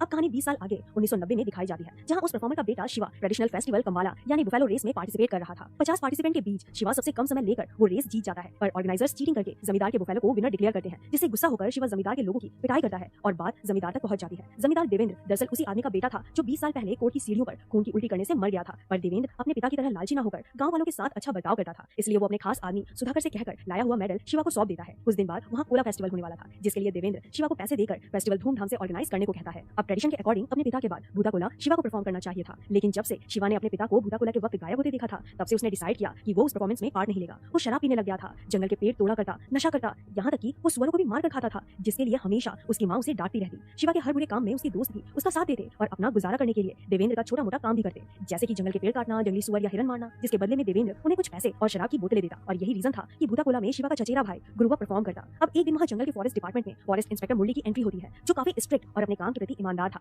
बट साथ ही वो उस गांव के कल्चर और भूता कोला जैसे ट्रेडिशन से भी अनजान था और कहीं ना कहीं उसे इन सब चीजों पर विश्वास नहीं था। एक दिन वो गांव के कुछ लोगों को जंगल से लकड़ियां लाते देख लेता है और आगे ऐसा करने से उन्हें वार्न करता है, क्योंकि जंगल गवर्नमेंट की प्रॉपर्टी थी और कोई भी गवर्नमेंट के परमिशन के बिना जंगल से पेड़ काटकर नहीं ले जा सकता था। इस बात को लेकर शिवा और मुरली में कहासुनी हो जाती है और दोनों एक दूसरे के दुश्मन बन जाते हैं। जंगल में शिकार होने से रोकने के लिए मुरली ने अपने लोगों को दिन रात वॉच पर रखा हुआ था, जिसकी वजह से शिवा और उसके दोस्त पकड़े जाने के डर से रात में शिकार करने लगे थे। और एक बात यहाँ गौर करने वाली ये थी कि जब भी शिवा किसी जंगली सुअर का शिकार करता, उस रात उसे कभी देव या कभी गगरा पहने हुए एक सुअर के डरावने सपने दिखाई देते। अब गांव में कोला फेस्टिवल शुरू हो चुका था और वहाँ बड़ी जोर शोर से पटाखे फोड़े जा रहे थे, पर तब भी मुरली वहाँ आकर उन्हें पटाखे फोड़ने से मना करता है, क्योंकि उससे जंगल के जानवरों को तकलीफ होती थी। यहाँ हम समझ सकते हैं कि मुरली को भले ही गांव के ट्रेडिशन से प्रॉब्लम थी, पर एट द एंड वो जंगल और जंगल के जानवरों को शिकारियों से प्रोटेक्ट करना चाहता था। लेकिन शिवा उसकी बात सुनने से मना करता है और दोनों में झगड़ा होने लगता है। फिर किसी तरह देवेंद्र और गांव के लोग बात को बढ़ने से रोक देते हैं और मुरली को वहाँ से भेज देते हैं। शिवा लीला नाम की लड़की से प्यार करता था, जो अभी अभी फॉरेस्ट ऑफिसर की ट्रेनिंग कंप्लीट करके गांव वापस लौटी थी। शिवा देवेंद्र की मदद से उसे फॉरेस्ट डिपार्टमेंट में नौकरी लगवा देता है और इंप्रेस होकर लीला भी शिवा से प्यार करने लगती है। अब नौकरी के पहले ही दिन मुरली लीला गवर्नमेंट ऑफिसर्स और अपने सभी लोगों को लेकर गांव में सर्वे करने आता है, क्योंकि गवर्नमेंट उस जंगल को रिजर्व फॉरेस्ट में कन्वर्ट करना चाहती थी। गांव वालों को कई दिन पहले ही नोटिस भेजने के बाद भी उन्होंने वो जगह खाली नहीं की थी, इसलिए मुरली वहाँ गवर्नमेंट ऑफिसर से मेजरमेंट लेकर सुधाकर के लाए हुए वर्कर से खुदाई करवाता है। गांव वाले मुरली और उसके लोगों को रोकने की कोशिश करते हैं और तभी सुधाकर का एक वर्कर शिवा की मां पर हाथ भी उठाता है। ये देख शिवा और सभी वर्कर के बीच लड़ाई होने लगती है, पर मुरली गन पॉइंट पर शिवा को बांध देता है, जिसके बाद मुरली के कहने पर सारे वर्कर्स उस जगह की सर्वे करते हैं और एनक्रोच्ड जगह को खोद देते हैं। गांव वालों के साथ साथ शिवा भी लीला को दोष देने लगा था, क्योंकि लीला ने उसका साथ ना देते हुए फॉरेस्ट डिपार्टमेंट का साथ दिया था। पर ये कोई नहीं समझ पाता कि लीला ने बस अपनी नौकरी बचाने की मजबूरी में अपने सीनियर के ऑर्डर्स फॉलो किए थे। आगे देवेंद्र एक लॉयर हायर करता है ताकि वो गांव वालों की जमीन बचाने के लिए जमीन के डॉक्यूमेंट सही तरीके से बना सके, पर तभी गांव वालों में से एक एक्साइट होकर देवेंद्र का घर देखने के लिए घर के अंदर पैर रख देता है, जिसे देखकर देवेंद्र का एक आदमी उसे पीटते हुए घर से बाहर निकाल देता है। दरअसल देवेंद्र के गांव वालों के साथ अच्छे संबंध होने के बाद भी वहाँ अभी तक अपर कास्ट और लोअर कास्ट का सिस्टम था, जिसे ना गांव के लोगों को जमींदार के घर में आने की इजाजत थी और ना ही जमींदार गांव वालों के घर में जाता था। अब शिवा और उसके दोस्त जानबूझकर ज्यादा शिकार और पेड़ काटने लगते हैं ताकि मुरली को अपने सर्विस में नाकामयाब बताकर उसका ट्रांसफर करा सके। इस बीच एक रात सुधाकर शिवा और उसके दोस्तों को पेड़ काटते देख लेता है और जाकर मुरली को उसकी खबर देता है, पर जैसे ही मुरली उस जगह पहुंचता है वो पेड़ गलती से उसकी जीप पर गिर जाता है, जिससे सभी लोग बुरी तरह से घायल हो जाते हैं। फिर देवेंद्र शिवा और उसके दोस्तों को कुछ दिनों के लिए जंगल में कहीं छुपने को कहता है, क्योंकि फॉरेस्ट ऑफिसर पर अटैक करने के लिए पुलिस उन्हें अरेस्ट करने आ सकती थी। लेकिन इसके बावजूद वो लोग एक दिन अपनी अपनी फैमिली से मिलने चले जाते हैं और पुलिस के हाथों पकड़े जाते हैं, जिसके बाद कुछ दिनों के लिए उन्हें जेल भेज दिया जाता है और उनकी बेल भी रिजेक्ट की जाती है। अब एक दिन अचानक रात को गुरवा नींद से जागता है और देवेंद्र को कॉल करके कहता है कि अब सब उसे ही ठीक करना होगा। फिर अगले दिन देवेंद्र गुरवा को अपनी जीप में लिफ्ट देते हुए अपनी जमीन दिखाता है और गुरवा को उसमें से 5 एकड़ जमीन देने का ऑफर करता है, पर बदले में वो गुरवा से कहता है कि कोला के वक्त तुम गांव वालों से ये कह दो कि गांव की जमीन जमींदार को वापस कर दी जाए। गुरवा कहता है ये सब मैं कैसे कह सकता हूँ, तब तो दैव पंजोली मेरे शरीर में होते हैं। लेकिन देवेंद्र कहते हैं कि दैव पंजोली तो कुछ ही समय के लिए तुम्हारे शरीर में होते हैं, तो लोगों को कैसे पता चलेगा कि ये पंजोली नहीं गुरवा बोल रहा है। अब यहाँ पर समझ आता है कि देवेंद्र भी अपने पिता की तरह ही लालची था और वो सिर्फ अब तक गांव वालों का विश्वास जीतने के लिए रुका था। पर गुरवा के साफ मना करने पर देवेंद्र उसे मार देता है और रात में उसकी बॉडी दैव के घर के सामने फेंक देता है। उसी रात सपने में शिवा को पंजोली दैव रोते हुए दिखाई देते हैं और वो इसलिए रो रहे थे क्योंकि कोला करने वाला उनका भक्त गुरवा मर चुका था। अगले दिन देवेंद्र गुरवा को श्रद्धांजलि अर्पण करने के लिए गुरवा के घर में चला जाता है, जिसे देखकर सभी लोग शॉक हो जाते हैं। देवेंद्र गुरवा की मौत के लिए फॉरेस्ट ऑफिसर को जिम्मेदार ठहराता है और गांव के लोगों को उनके खिलाफ भड़काने लगता है। वहां इंस्पेक्टर मुरली को गवर्नमेंट ऑफिस से पता चलता है कि देवेंद्र ने गांव वालों को बेवकूफ बनाकर धोखे से उनकी सारी जमीन अपने नाम कर ली थी। मुरली गांव वालों को इंसाफ दिलाना चाहता था, पर तभी उसका एक आदमी देवेंद्र को ये बात बता देता है। अब शिवा और मुरली दोनों उसके खिलाफ हो सकते थे, इसलिए देवेंद्र शिवा के हाथों मुरली को मरवाने का प्लान बनाता है, जिसके बाद गांव के लोग एक लॉयर की हेल्प से शिवा और उसके दोस्त को छुड़ा लेते हैं। अब देवेंद्र शिवा को शराब पिलाकर उससे ये कहता है कि गुरवा को इंस्पेक्टर मुरली ने मारा है क्योंकि उसे पहले से हमारे लोगों का कोला करना पसंद नहीं था और वो तुमसे बदला भी लेना चाहता था। शिवा गुस्सा होकर मुरली को मारने के लिए जाने लगता है और देवेंद्र के लोग उसका पीछा करने लगते हैं ताकि जैसे ही शिवा मुरली को मार देगा उसी वक्त वो लोग शिवा को भी मार देंगे। लेकिन बीच में शिवा माधव की दुकान में अपनी तलवार धार करने के लिए रुकता है और तभी माधव से बताता है कि उसने उस दिन गुरवा को देवेंद्र की जीप में कहीं जाते हुए देखा था और जब देवेंद्र वापस लौटा तब वो अकेला था और फिर उसी रात एक जीप गुरवा की लाश देव के घर के सामने फेंककर चली गई। माधव की ये बात देवेंद्र के लोग भी सुन लेते हैं और तलवारें चाकू लेकर शिवा पर अटैक करते हैं, पर शिवा नशे में होने के बावजूद भी उन सभी को हैंडल कर लेता है और देवेंद्र से मिलने उसके घर चला जाता है। वहाँ वो देवेंद्र के घर में जाकर उसके डाइनिंग टेबल पर बैठकर खाना खाता है और उसे वार्न करता है। अब वापस अपने गाँव लौटते वक्त रास्ते में उसे देव मशाल लिए दिखाई देते हैं और वो घबराकर बाइक से नीचे गिर जाता है। उसके बाद उसे वहाँ गगरा की आवाज सुनाई देती है और देखता है कि एक जंगली सुअर गगरा पहने हुए उसके सामने खड़ा था और ये कोई मामूली जंगली सुअर नहीं बल्कि देव पंजोली की डिवाइन स्पिरिट थी। शिवा मशाल लेकर उसके पीछे जाने लगता है और उसी जगह आ पहुंचता है जहाँ से उसके पिताजी गायब हुए थे। तभी उसे देव की आवाज सुनाई देती है जो उसे सभी बुरे कामों को छोड़कर उनकी सेवा करने को कहते हैं। वहाँ गाँव में इंस्पेक्टर मुरली सभी लोगों को बताता है कि देवेंद्र ने उनकी सारी जमीन अपने नाम कर ली है, इसलिए अब उनके पास एक ही रास्ता है कि जब भी गवर्नमेंट इस जंगल को रिजर्व फॉरेस्ट डिक्लेयर कर देगी तब गाँव के लोग गवर्नमेंट से बात करके अपनी जमीन वापस मांग सकते हैं और सर्वे किए हुए डॉक्यूमेंट्स के अकॉर्डिंग जिसकी जितनी भी जमीन थी उन्हें वापस मिल जाएगी। अब शिवा गाँव लौटकर सबको बताता है कि देवेंद्र ने सिर्फ उनकी जमीन ही नहीं बल्कि गुरवा को भी मारा है, जिसके बाद शिवा इंस्पेक्टर मुरली से माफी मांगकर पिछली बातें भूल जाने को कहता है। पर तब तक वहाँ देवेंद्र काफी सारे गुंडे लेकर गाँव वालों पर अटैक कर देता है। अपनी जान बचाने के लिए गाँव वाले भी उन पर अटैक कर देते हैं, जिसमें मुरली और बाकी फॉरेस्ट ऑफिसर्स भी उनका साथ देते हैं। उनकी लड़ाई में दोनों ग्रुप के कई लोग मारे जाते हैं, जिसे देवेंद्र एक जगह बैठकर एंजॉय कर रहा होता है। इनफैक्ट वो भी लोगों को गन से शूट करके मार रहा था। पर बात ज्यादा तब बिगड़ जाती है जब देवेंद्र एक छोटी बच्ची और शिवा के दोस्त बुल्ला को शूट करके मार देता है। एक बच्ची को मारते देख सुधाकर जो अब तक देवेंद्र की गुलामी करता था वो उसके ही लोगों को मारने लगता है, लेकिन अपने खिलाफ जाने के लिए देवेंद्र उसे भी मार देता है। बुल्ला को मरते देख शिवा गुस्से में देवेंद्र को मारने के लिए उसकी तरफ भागता है, पर तभी देवेंद्र का एक आदमी शिवा को बहुत बुरी तरह मारने लगता है, जिसका शिवा के पास कोई जवाब नहीं होता। उसके बाद वो उसका गला पकड़कर उसे हवा में लटका देता है, जिससे शिवा की मौत हो जाती है। शिवा के मरने से देवेंद्र अपने काम में कामयाब हो चुका था, इसलिए वो गाँव वालों के सामने कोला ट्रेडिशन की इंसल्ट करता है और देव को भी झूठा बताता है। पर तभी देव शिवा के पास आकर चिल्लाते हुए उससे कुछ कहते हैं, जिससे शिवा बहुत एग्रेसिवली अपने घुटनों पर खड़ा हो जाता है। लेकिन अब वो शिवा नहीं बल्कि उसके शरीर में प्रवेश हुए देव गुलिका थे,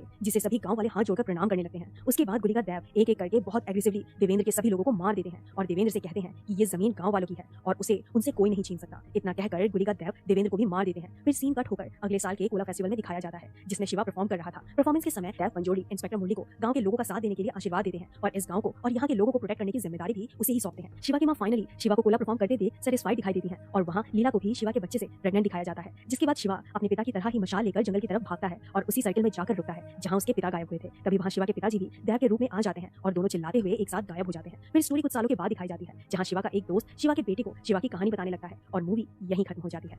दोस्तों, अगर आपको इस मूवी की एक्सप्लेनेशन पसंद आई है तो प्लीज इसे लाइक करें और हमारे चैनल को सब्सक्राइब करें और हाँ, अपने दोस्तों के साथ शेयर करना बिल्कुल ना भूलें। दोस्तों, आज मैं आपको कुछ ही दिन पहले रिलीज हुई मास्टरपीस मूवी कांतारा का एक्सप्लेनेशन करूंगी, लेकिन आगे बढ़ने से पहले मैं आपसे रिक्वेस्ट करूंगी कि कम से कम एक बार इस मूवी को थिएटर में एक्सपीरियंस जरूर कर लेना, क्योंकि सालों में एक बार कभी ऐसी मूवी आती है जहां हमें अपने कल्चर पर, अपने ट्रेडिशन पर, अपने एक्टर्स और आर्टिस्ट पर प्राउड फील होता है और ये मूवी भी उन्हीं में से एक है जो आपको बिल्कुल डिसअपॉइंट नहीं करेगी। तो चलिए हम इस मूवी को डिटेल में एक्सप्लेन करते हैं। मूवी की शुरुआत होती है 1847 के समय, जहाँ एक राजा हुआ करता था जिसका बहुत बड़ा साम्राज्य था। एक खुशहाल जिंदगी जीने के लिए राजा के पास सब कुछ था, धन दौलत, हजारों एकड़ की जमीन, परिवार के रूप में देखभाल करने वाली पत्नी, 2 प्यारे बच्चे, सम्मान देने वाली प्रजा, सब कुछ। लेकिन इन सब के बावजूद भी राजा के पास एक चीज की कमी थी और वो थी मन की शांति। कई सारे मंदिरों में भगवान को सोना चढ़ाना, पितरों को खाना खिलाना और तीर्थ स्थलों में स्नान करने के बाद भी राजा चैन की नींद और मन की शांति के लिए तरसने लगा था। परेशान होकर एक बार एक तांत्रिक से पूछने पर उसे पता चला कि अपनी मन की शांति उसे खुद ही अकेले ढूंढनी होगी। इसलिए राजा अपने परिवार और प्रजा को छोड़कर अकेले ही मन की शांति की खोज में निकल जाता है और कई सारे तीर्थ स्थलों में जाकर गुरुओं से मिलकर भी वो असंतुष्ट रहने लगता है। इस धरती पर उसकी समस्या का निवारण करने वाला कोई स्थान या शक्ति नहीं है, ये सोचकर वो जंगल की तरफ निकल जाता है। तभी अचानक उसे गगरा की आवाज सुनाई देती है और वो वहीं पर रुक जाता है। राजा को उस आवाज से डर नहीं लगता, बल्कि उसे लगता है कि उसके माता पिता उसे अपने पास बुला रहे हैं। उस आवाज की दिशा में चलने पर वो एक पत्थर के पास आकर रुकता है और अपनी तलवार त्याग कर देता है। उस पत्थर के सामने बड़ी श्रद्धा से अपने हाथ जोड़ने पर उसकी आंखों से आंसू निकल आते हैं और इस पल राजा के मन में वो खुशी और शांति थी जिसको वो बरसों से तलाश कर रहा था। पर तभी वहाँ गांव के लोग आ जाते हैं और राजा उनसे उस भगवान को अपने साथ ले जाने की इजाजत मांगता है। लेकिन गांव के लोग बड़ी विनम्रता से अपने भगवान पंजोली को राजा के पास सौंपने से मना कर देते हैं। पर तभी उनमें से एक आदमी को डेमी गॉड यानी देव पंजोली पॉजेस कर लेते हैं और राजा से कहते हैं कि मैं इस गांव का पंजोली हूँ और सालों से गांव वालों की रक्षा करते आ रहा हूँ। अगर मैं तुम्हारे साथ आकर तुम्हें जिंदगी भर की सुख शांति दूं तो बदले में तुम गांव वालों को क्या दोगे? राजा कुछ भी देने के लिए तैयार होने पर देव पंजोली जोर से चीखते हैं और कहते हैं कि जितनी दूर तक मेरी आवाज सुनाई दी है उतनी जगह तुम्हें गांव वालों को देनी होगी। लेकिन याद रखो, मेरे साथ उग्र रूप गुलिका देव भी आएंगे और अगर तुमने अपना वचन तोड़ा तो मैं तो तुम्हें माफ कर पाऊं, लेकिन गुलिका तुम्हें कभी माफ नहीं करेंगे। राजा मान जाता है और वचन के अनुसार उतनी जमीन गांव वालों के नाम करके देव पंजोली को बड़ी खुशी से अपने घर ले आता है। उस दिन के बाद राजा की जिंदगी में कभी सुख और शांति की कमी नहीं होती और उनका जीवन संतुष्ट हो जाता है। अब यहाँ से कहानी 1970s में आती है, जहाँ उसी गांव में भूता कोला नाम का एक फेस्टिवल चल रहा था। भूता यानी स्पिरिट और कोला यानी सेरेमनी या फेस्टिवल। दरअसल ये एक एंशिएंट रिचुअल होता है जिसमें कर्नाटका के उडुपी मैंगलोर रीजन में रहने वाले तुलु कम्युनिटी के लोग भगवान या देव को वर्शिप करते हैं। इस फेस्टिवल में एक परफॉर्मर मेकअप और को कॉस्ट्यूम में डांस परफॉर्म करते हैं, जिस दौरान देव उन्हें पॉजेस करते हैं। देव यानी एक तरह की सुपरनेचुरल पावर्स की स्पिरिट जो परफॉर्मेंस के वक्त उस परफॉर्मर्स को पॉजेस करके अपने भक्तों को आशीर्वाद देते हैं। कहने को तो देव सिर्फ कुछ ही समय के लिए उस परफॉर्मर को पॉजेस करते हैं, पर उसी दौरान वो अपने परफॉर्मेंस के माध्यम से गांव वालों के प्रॉब्लम सॉल्व करके उन्हें फ्यूचर में आने वाले कैलेमिटी से वार्न भी करते हैं। कोला में परफॉर्म करने वाले परफॉर्मर दरअसल एक ही फैमिली से होकर जनरेशन टू जनरेशन भूता कोला में परफॉर्म करते आते हैं। ये प्रथा एंशिएंट टाइम से चलते आ रही है और आज भी इसे अपने भक्तों द्वारा बड़ी श्रद्धा से फॉलो किया जाता है। गांव वालों का मानना है कि अपने गांव को फलने फूलने और उन्हें किसी भी खतरे से दूर रखने के लिए देव को वर्शिप करना जरूरी है। हालांकि तुलु कम्युनिटी के लोग कई सारे देवास में मानते हैं, पर इस मूवी में पंजोली देव और गुलिका देव का रेफरेंस दिया गया है। अब प्रेजेंट टाइम में शिवा नाम के एक बच्चे के पिताजी भूता कोला में परफॉर्म कर रहे थे और उस सेरेमनी में उस राजा का एक वंश भी आया हुआ था जिसे भूता कोला और देव में जरा भी विश्वास नहीं था, पर फिर भी वो वहाँ सिर्फ इसलिए आया था ताकि सबके सामने वो अपने पूर्वजों की जमीन गांव वालों से वापस मांग सके। परफॉर्मेंस के वक्त वो आदमी पंजोली से अपनी जमीन वापस मांगता है और कोर्ट जाने की धमकी भी देता है, पर पंजोली देव उससे कहते हैं कि तुम्हारे पूर्वजों ने वो जमीन तुम्हारे परिवार की शांति के लिए अपनी मर्जी से गांव वालों के नाम की थी, इसलिए वो जमीन अब उनकी है और तुम्हें वापस नहीं मिलेगी। लेकिन तभी वो आदमी उनकी बातों का मजाक उड़ाते हुए उनसे ये पूछता है कि ये देव बोल रहे हैं या परफॉर्मर, जिस पर पंजोली गुस्सा हो जाते हैं और कहते हैं कि आज के बाद अगर मैं तुम्हें कहीं दिख गया तो समझ लेना ये परफॉर्मर बोल रहा था और अगर नहीं दिखा तो देव। इतना कहकर शिवा के पिताजी एक मशाल लेकर जंगल की तरफ भागने लगते हैं और अचानक एक जगह आकर गायब हो जाते हैं और वो आखिरी पल था जब गांव के लोगों ने शिवा के पिताजी को देखा था। कुछ ही दिनों में उस राजा के वंश की भी कोर्ट की सीढ़ियों पर खून की उल्टी करने से मौत हो जाती है और यहाँ हम समझ सकते हैं कि उसे गुलिका देव ने ही उसके कर्मों की सजा दी होगी। अब कहानी 20 साल आगे 1990 में दिखाई जाती है, जहाँ उस परफॉर्मर का बेटा शिवा ट्रेडिशनल फेस्टिवल कमाला यानी बुफेलो रेस में पार्टिसिपेट कर रहा था। 50 पार्टिसिपेंट के बीच शिवा सबसे कम समय लेकर वो रेस जीत जाता है, पर ऑर्गेनाइजर्स चीटिंग करके जमींदार के बुफेलो को विनर डिक्लेयर करते हैं, जिससे गुस्सा होकर शिवा जमींदार के लोगों की पिटाई करता है और बात जमींदार तक पहुंच जाती है। जमींदार देवेंद्र दरअसल उसी आदमी का बेटा था जो 20 साल पहले कोर्ट की सीढ़ियों पर खून की उल्टी करने से मर गया था, पर देवेंद्र अपने पिता की तरह लालची न होकर गांव वालों के साथ अच्छा बर्ताव करता था, इसलिए वो अपने खास आदमी सुधाकर से कहकर लाया हुआ मेडल शिवा को सौंप देता है। कुछ दिन बाद वहाँ कोला फेस्टिवल होने वाला था, जिसके लिए देवेंद्र शिवा को पैसे देकर फेस्टिवल धूमधाम से ऑर्गेनाइज करने को कहता है। अब ट्रेडिशन के अकॉर्डिंग अपने पिता के बाद भूता कोला शिवा को परफॉर्म करना चाहिए था, लेकिन जब से शिवा ने अपने पिता को भूता कोला के वक्त गायब होते देखा था तब से उसने डिसाइड किया कि वो उस परफॉर्मेंस में पार्ट नहीं लेगा। वो शराब पीने लग गया था, जंगल के पेड़ तोड़ा करता, नशा करता, यहाँ तक कि वो सुअरों को भी मार कर खाता था, जिसके लिए हमेशा उसकी माँ उसे डांटती रहती। शिवा के हर बुरे काम में उसके दोस्त भी उसका साथ देते और अपना गुजारा करने के लिए देवेंद्र का छोटा मोटा काम भी करते, जैसे कि जंगल के पेड़ काटना, जंगली सुअर या हिरन मारना, जिसके बदले में देवेंद्र उन्हें कुछ पैसे और शराब की बोतलें देता और यही रीजन था कि भूता कोला में शिवा का चचेरा भाई गुरुवा परफॉर्म करता। अब एक दिन वहाँ जंगल के फॉरेस्ट डिपार्टमेंट में फॉरेस्ट इंस्पेक्टर मुरली की एंट्री होती है, जो काफी स्ट्रिक्ट और अपने काम के प्रति ईमानदार था, बट साथ ही वो उस गांव के कल्चर और भूता कोला जैसे ट्रेडिशन से भी अनजान था और कहीं ना कहीं उसे इन सब चीजों पर विश्वास नहीं था। एक दिन वो गांव के कुछ लोगों को जंगल से लकड़ियां लाते देख लेता है और आगे ऐसा करने से उन्हें वार्न करता है, क्योंकि जंगल गवर्नमेंट की प्रॉपर्टी थी और कोई भी गवर्नमेंट के परमिशन के बिना जंगल से पेड़ काटकर नहीं ले जा सकता था। इस बात को लेकर शिवा और मुरली में कहासुनी हो जाती है और दोनों एक दूसरे के दुश्मन बन जाते हैं। जंगल में शिकार होने से रोकने के लिए मुरली ने अपने लोगों को दिन रात वॉच पर रखा हुआ था, जिसकी वजह से शिवा और उसके दोस्त पकड़े जाने के डर से रात में शिकार करने लगे थे। और एक बात यहाँ गौर करने वाली ये थी कि जब भी शिवा किसी जंगली सुअर का शिकार करता, उस रात उसे कभी देव या कभी गगरा पहने हुए एक सुअर के डरावने सपने दिखाई देते। अब गांव में कोला फेस्टिवल शुरू हो चुका था और वहाँ बड़ी जोर शोर से पटाखे फोड़े जा रहे थे, पर तब भी मुरली वहाँ आकर उन्हें पटाखे फोड़ने से मना करता है, क्योंकि उससे जंगल के जानवरों को तकलीफ होती थी। यहाँ हम समझ सकते हैं कि मुरली को भले ही गांव के ट्रेडिशन से प्रॉब्लम थी, पर एट द एंड वो जंगल और जंगल के जानवरों को शिकारियों से प्रोटेक्ट करना चाहता था। लेकिन शिवा उसकी बात सुनने से मना करता है और दोनों में झगड़ा होने लगता है। फिर किसी तरह देवेंद्र और गांव के लोग बात को बढ़ने से रोक देते हैं और मुरली को वहाँ से भेज देते हैं। शिवा लीला नाम की लड़की से प्यार करता था, जो अभी फॉरेस्ट ऑफिसर की ट्रेनिंग कंप्लीट करके गांव वापस लौटी थी। शिवा देवेंद्र की मदद से उसे फॉरेस्ट डिपार्टमेंट में नौकरी लगवा देता है और इंप्रेस होकर लीला भी शिवा से प्यार करने लगती है। अब नौकरी के पहले ही दिन मुरली, लीला, गवर्नमेंट ऑफिसर्स और अपने सभी लोगों को लेकर गांव में सर्वे करने आता है, क्योंकि गवर्नमेंट उस जंगल को रिजर्व फॉरेस्ट में कन्वर्ट करना चाहती थी। गांव वालों को कई दिन पहले ही नोटिस भेजने के बाद भी उन्होंने वो जगह खाली नहीं की थी, इसलिए मुरली वहाँ गवर्नमेंट ऑफिसर से मेजरमेंट लेकर सुधाकर के लाए हुए वर्कर से खुदाई करवाता है। गांव वाले मुरली और उसके लोगों को रोकने की कोशिश करते हैं और तभी सुधाकर का एक वर्कर शिवा की मां पर हाथ भी उठाता है। ये देख शिवा और सभी वर्कर के बीच लड़ाई होने लगती है, पर मुरली गन पॉइंट पर शिवा को बांध देता है, जिसके बाद मुरली के कहने पर सारे वर्कर्स उस जगह की सर्वे करते हैं और एनक्रोच्ड जगह को खोद देते हैं। गांव वालों के साथ साथ शिवा भी लीला को दोष देने लगा था, क्योंकि लीला ने उसका साथ ना देते हुए फॉरेस्ट डिपार्टमेंट का साथ दिया था। पर ये कोई नहीं समझ पाता कि लीला ने बस अपनी नौकरी बचाने की मजबूरी में अपने सीनियर के ऑर्डर्स फॉलो किए थे। आगे देवेंद्र एक लॉयर हायर करता है ताकि वो गांव वालों की जमीन बचाने के लिए जमीन के डॉक्यूमेंट सही तरीके से बना सके।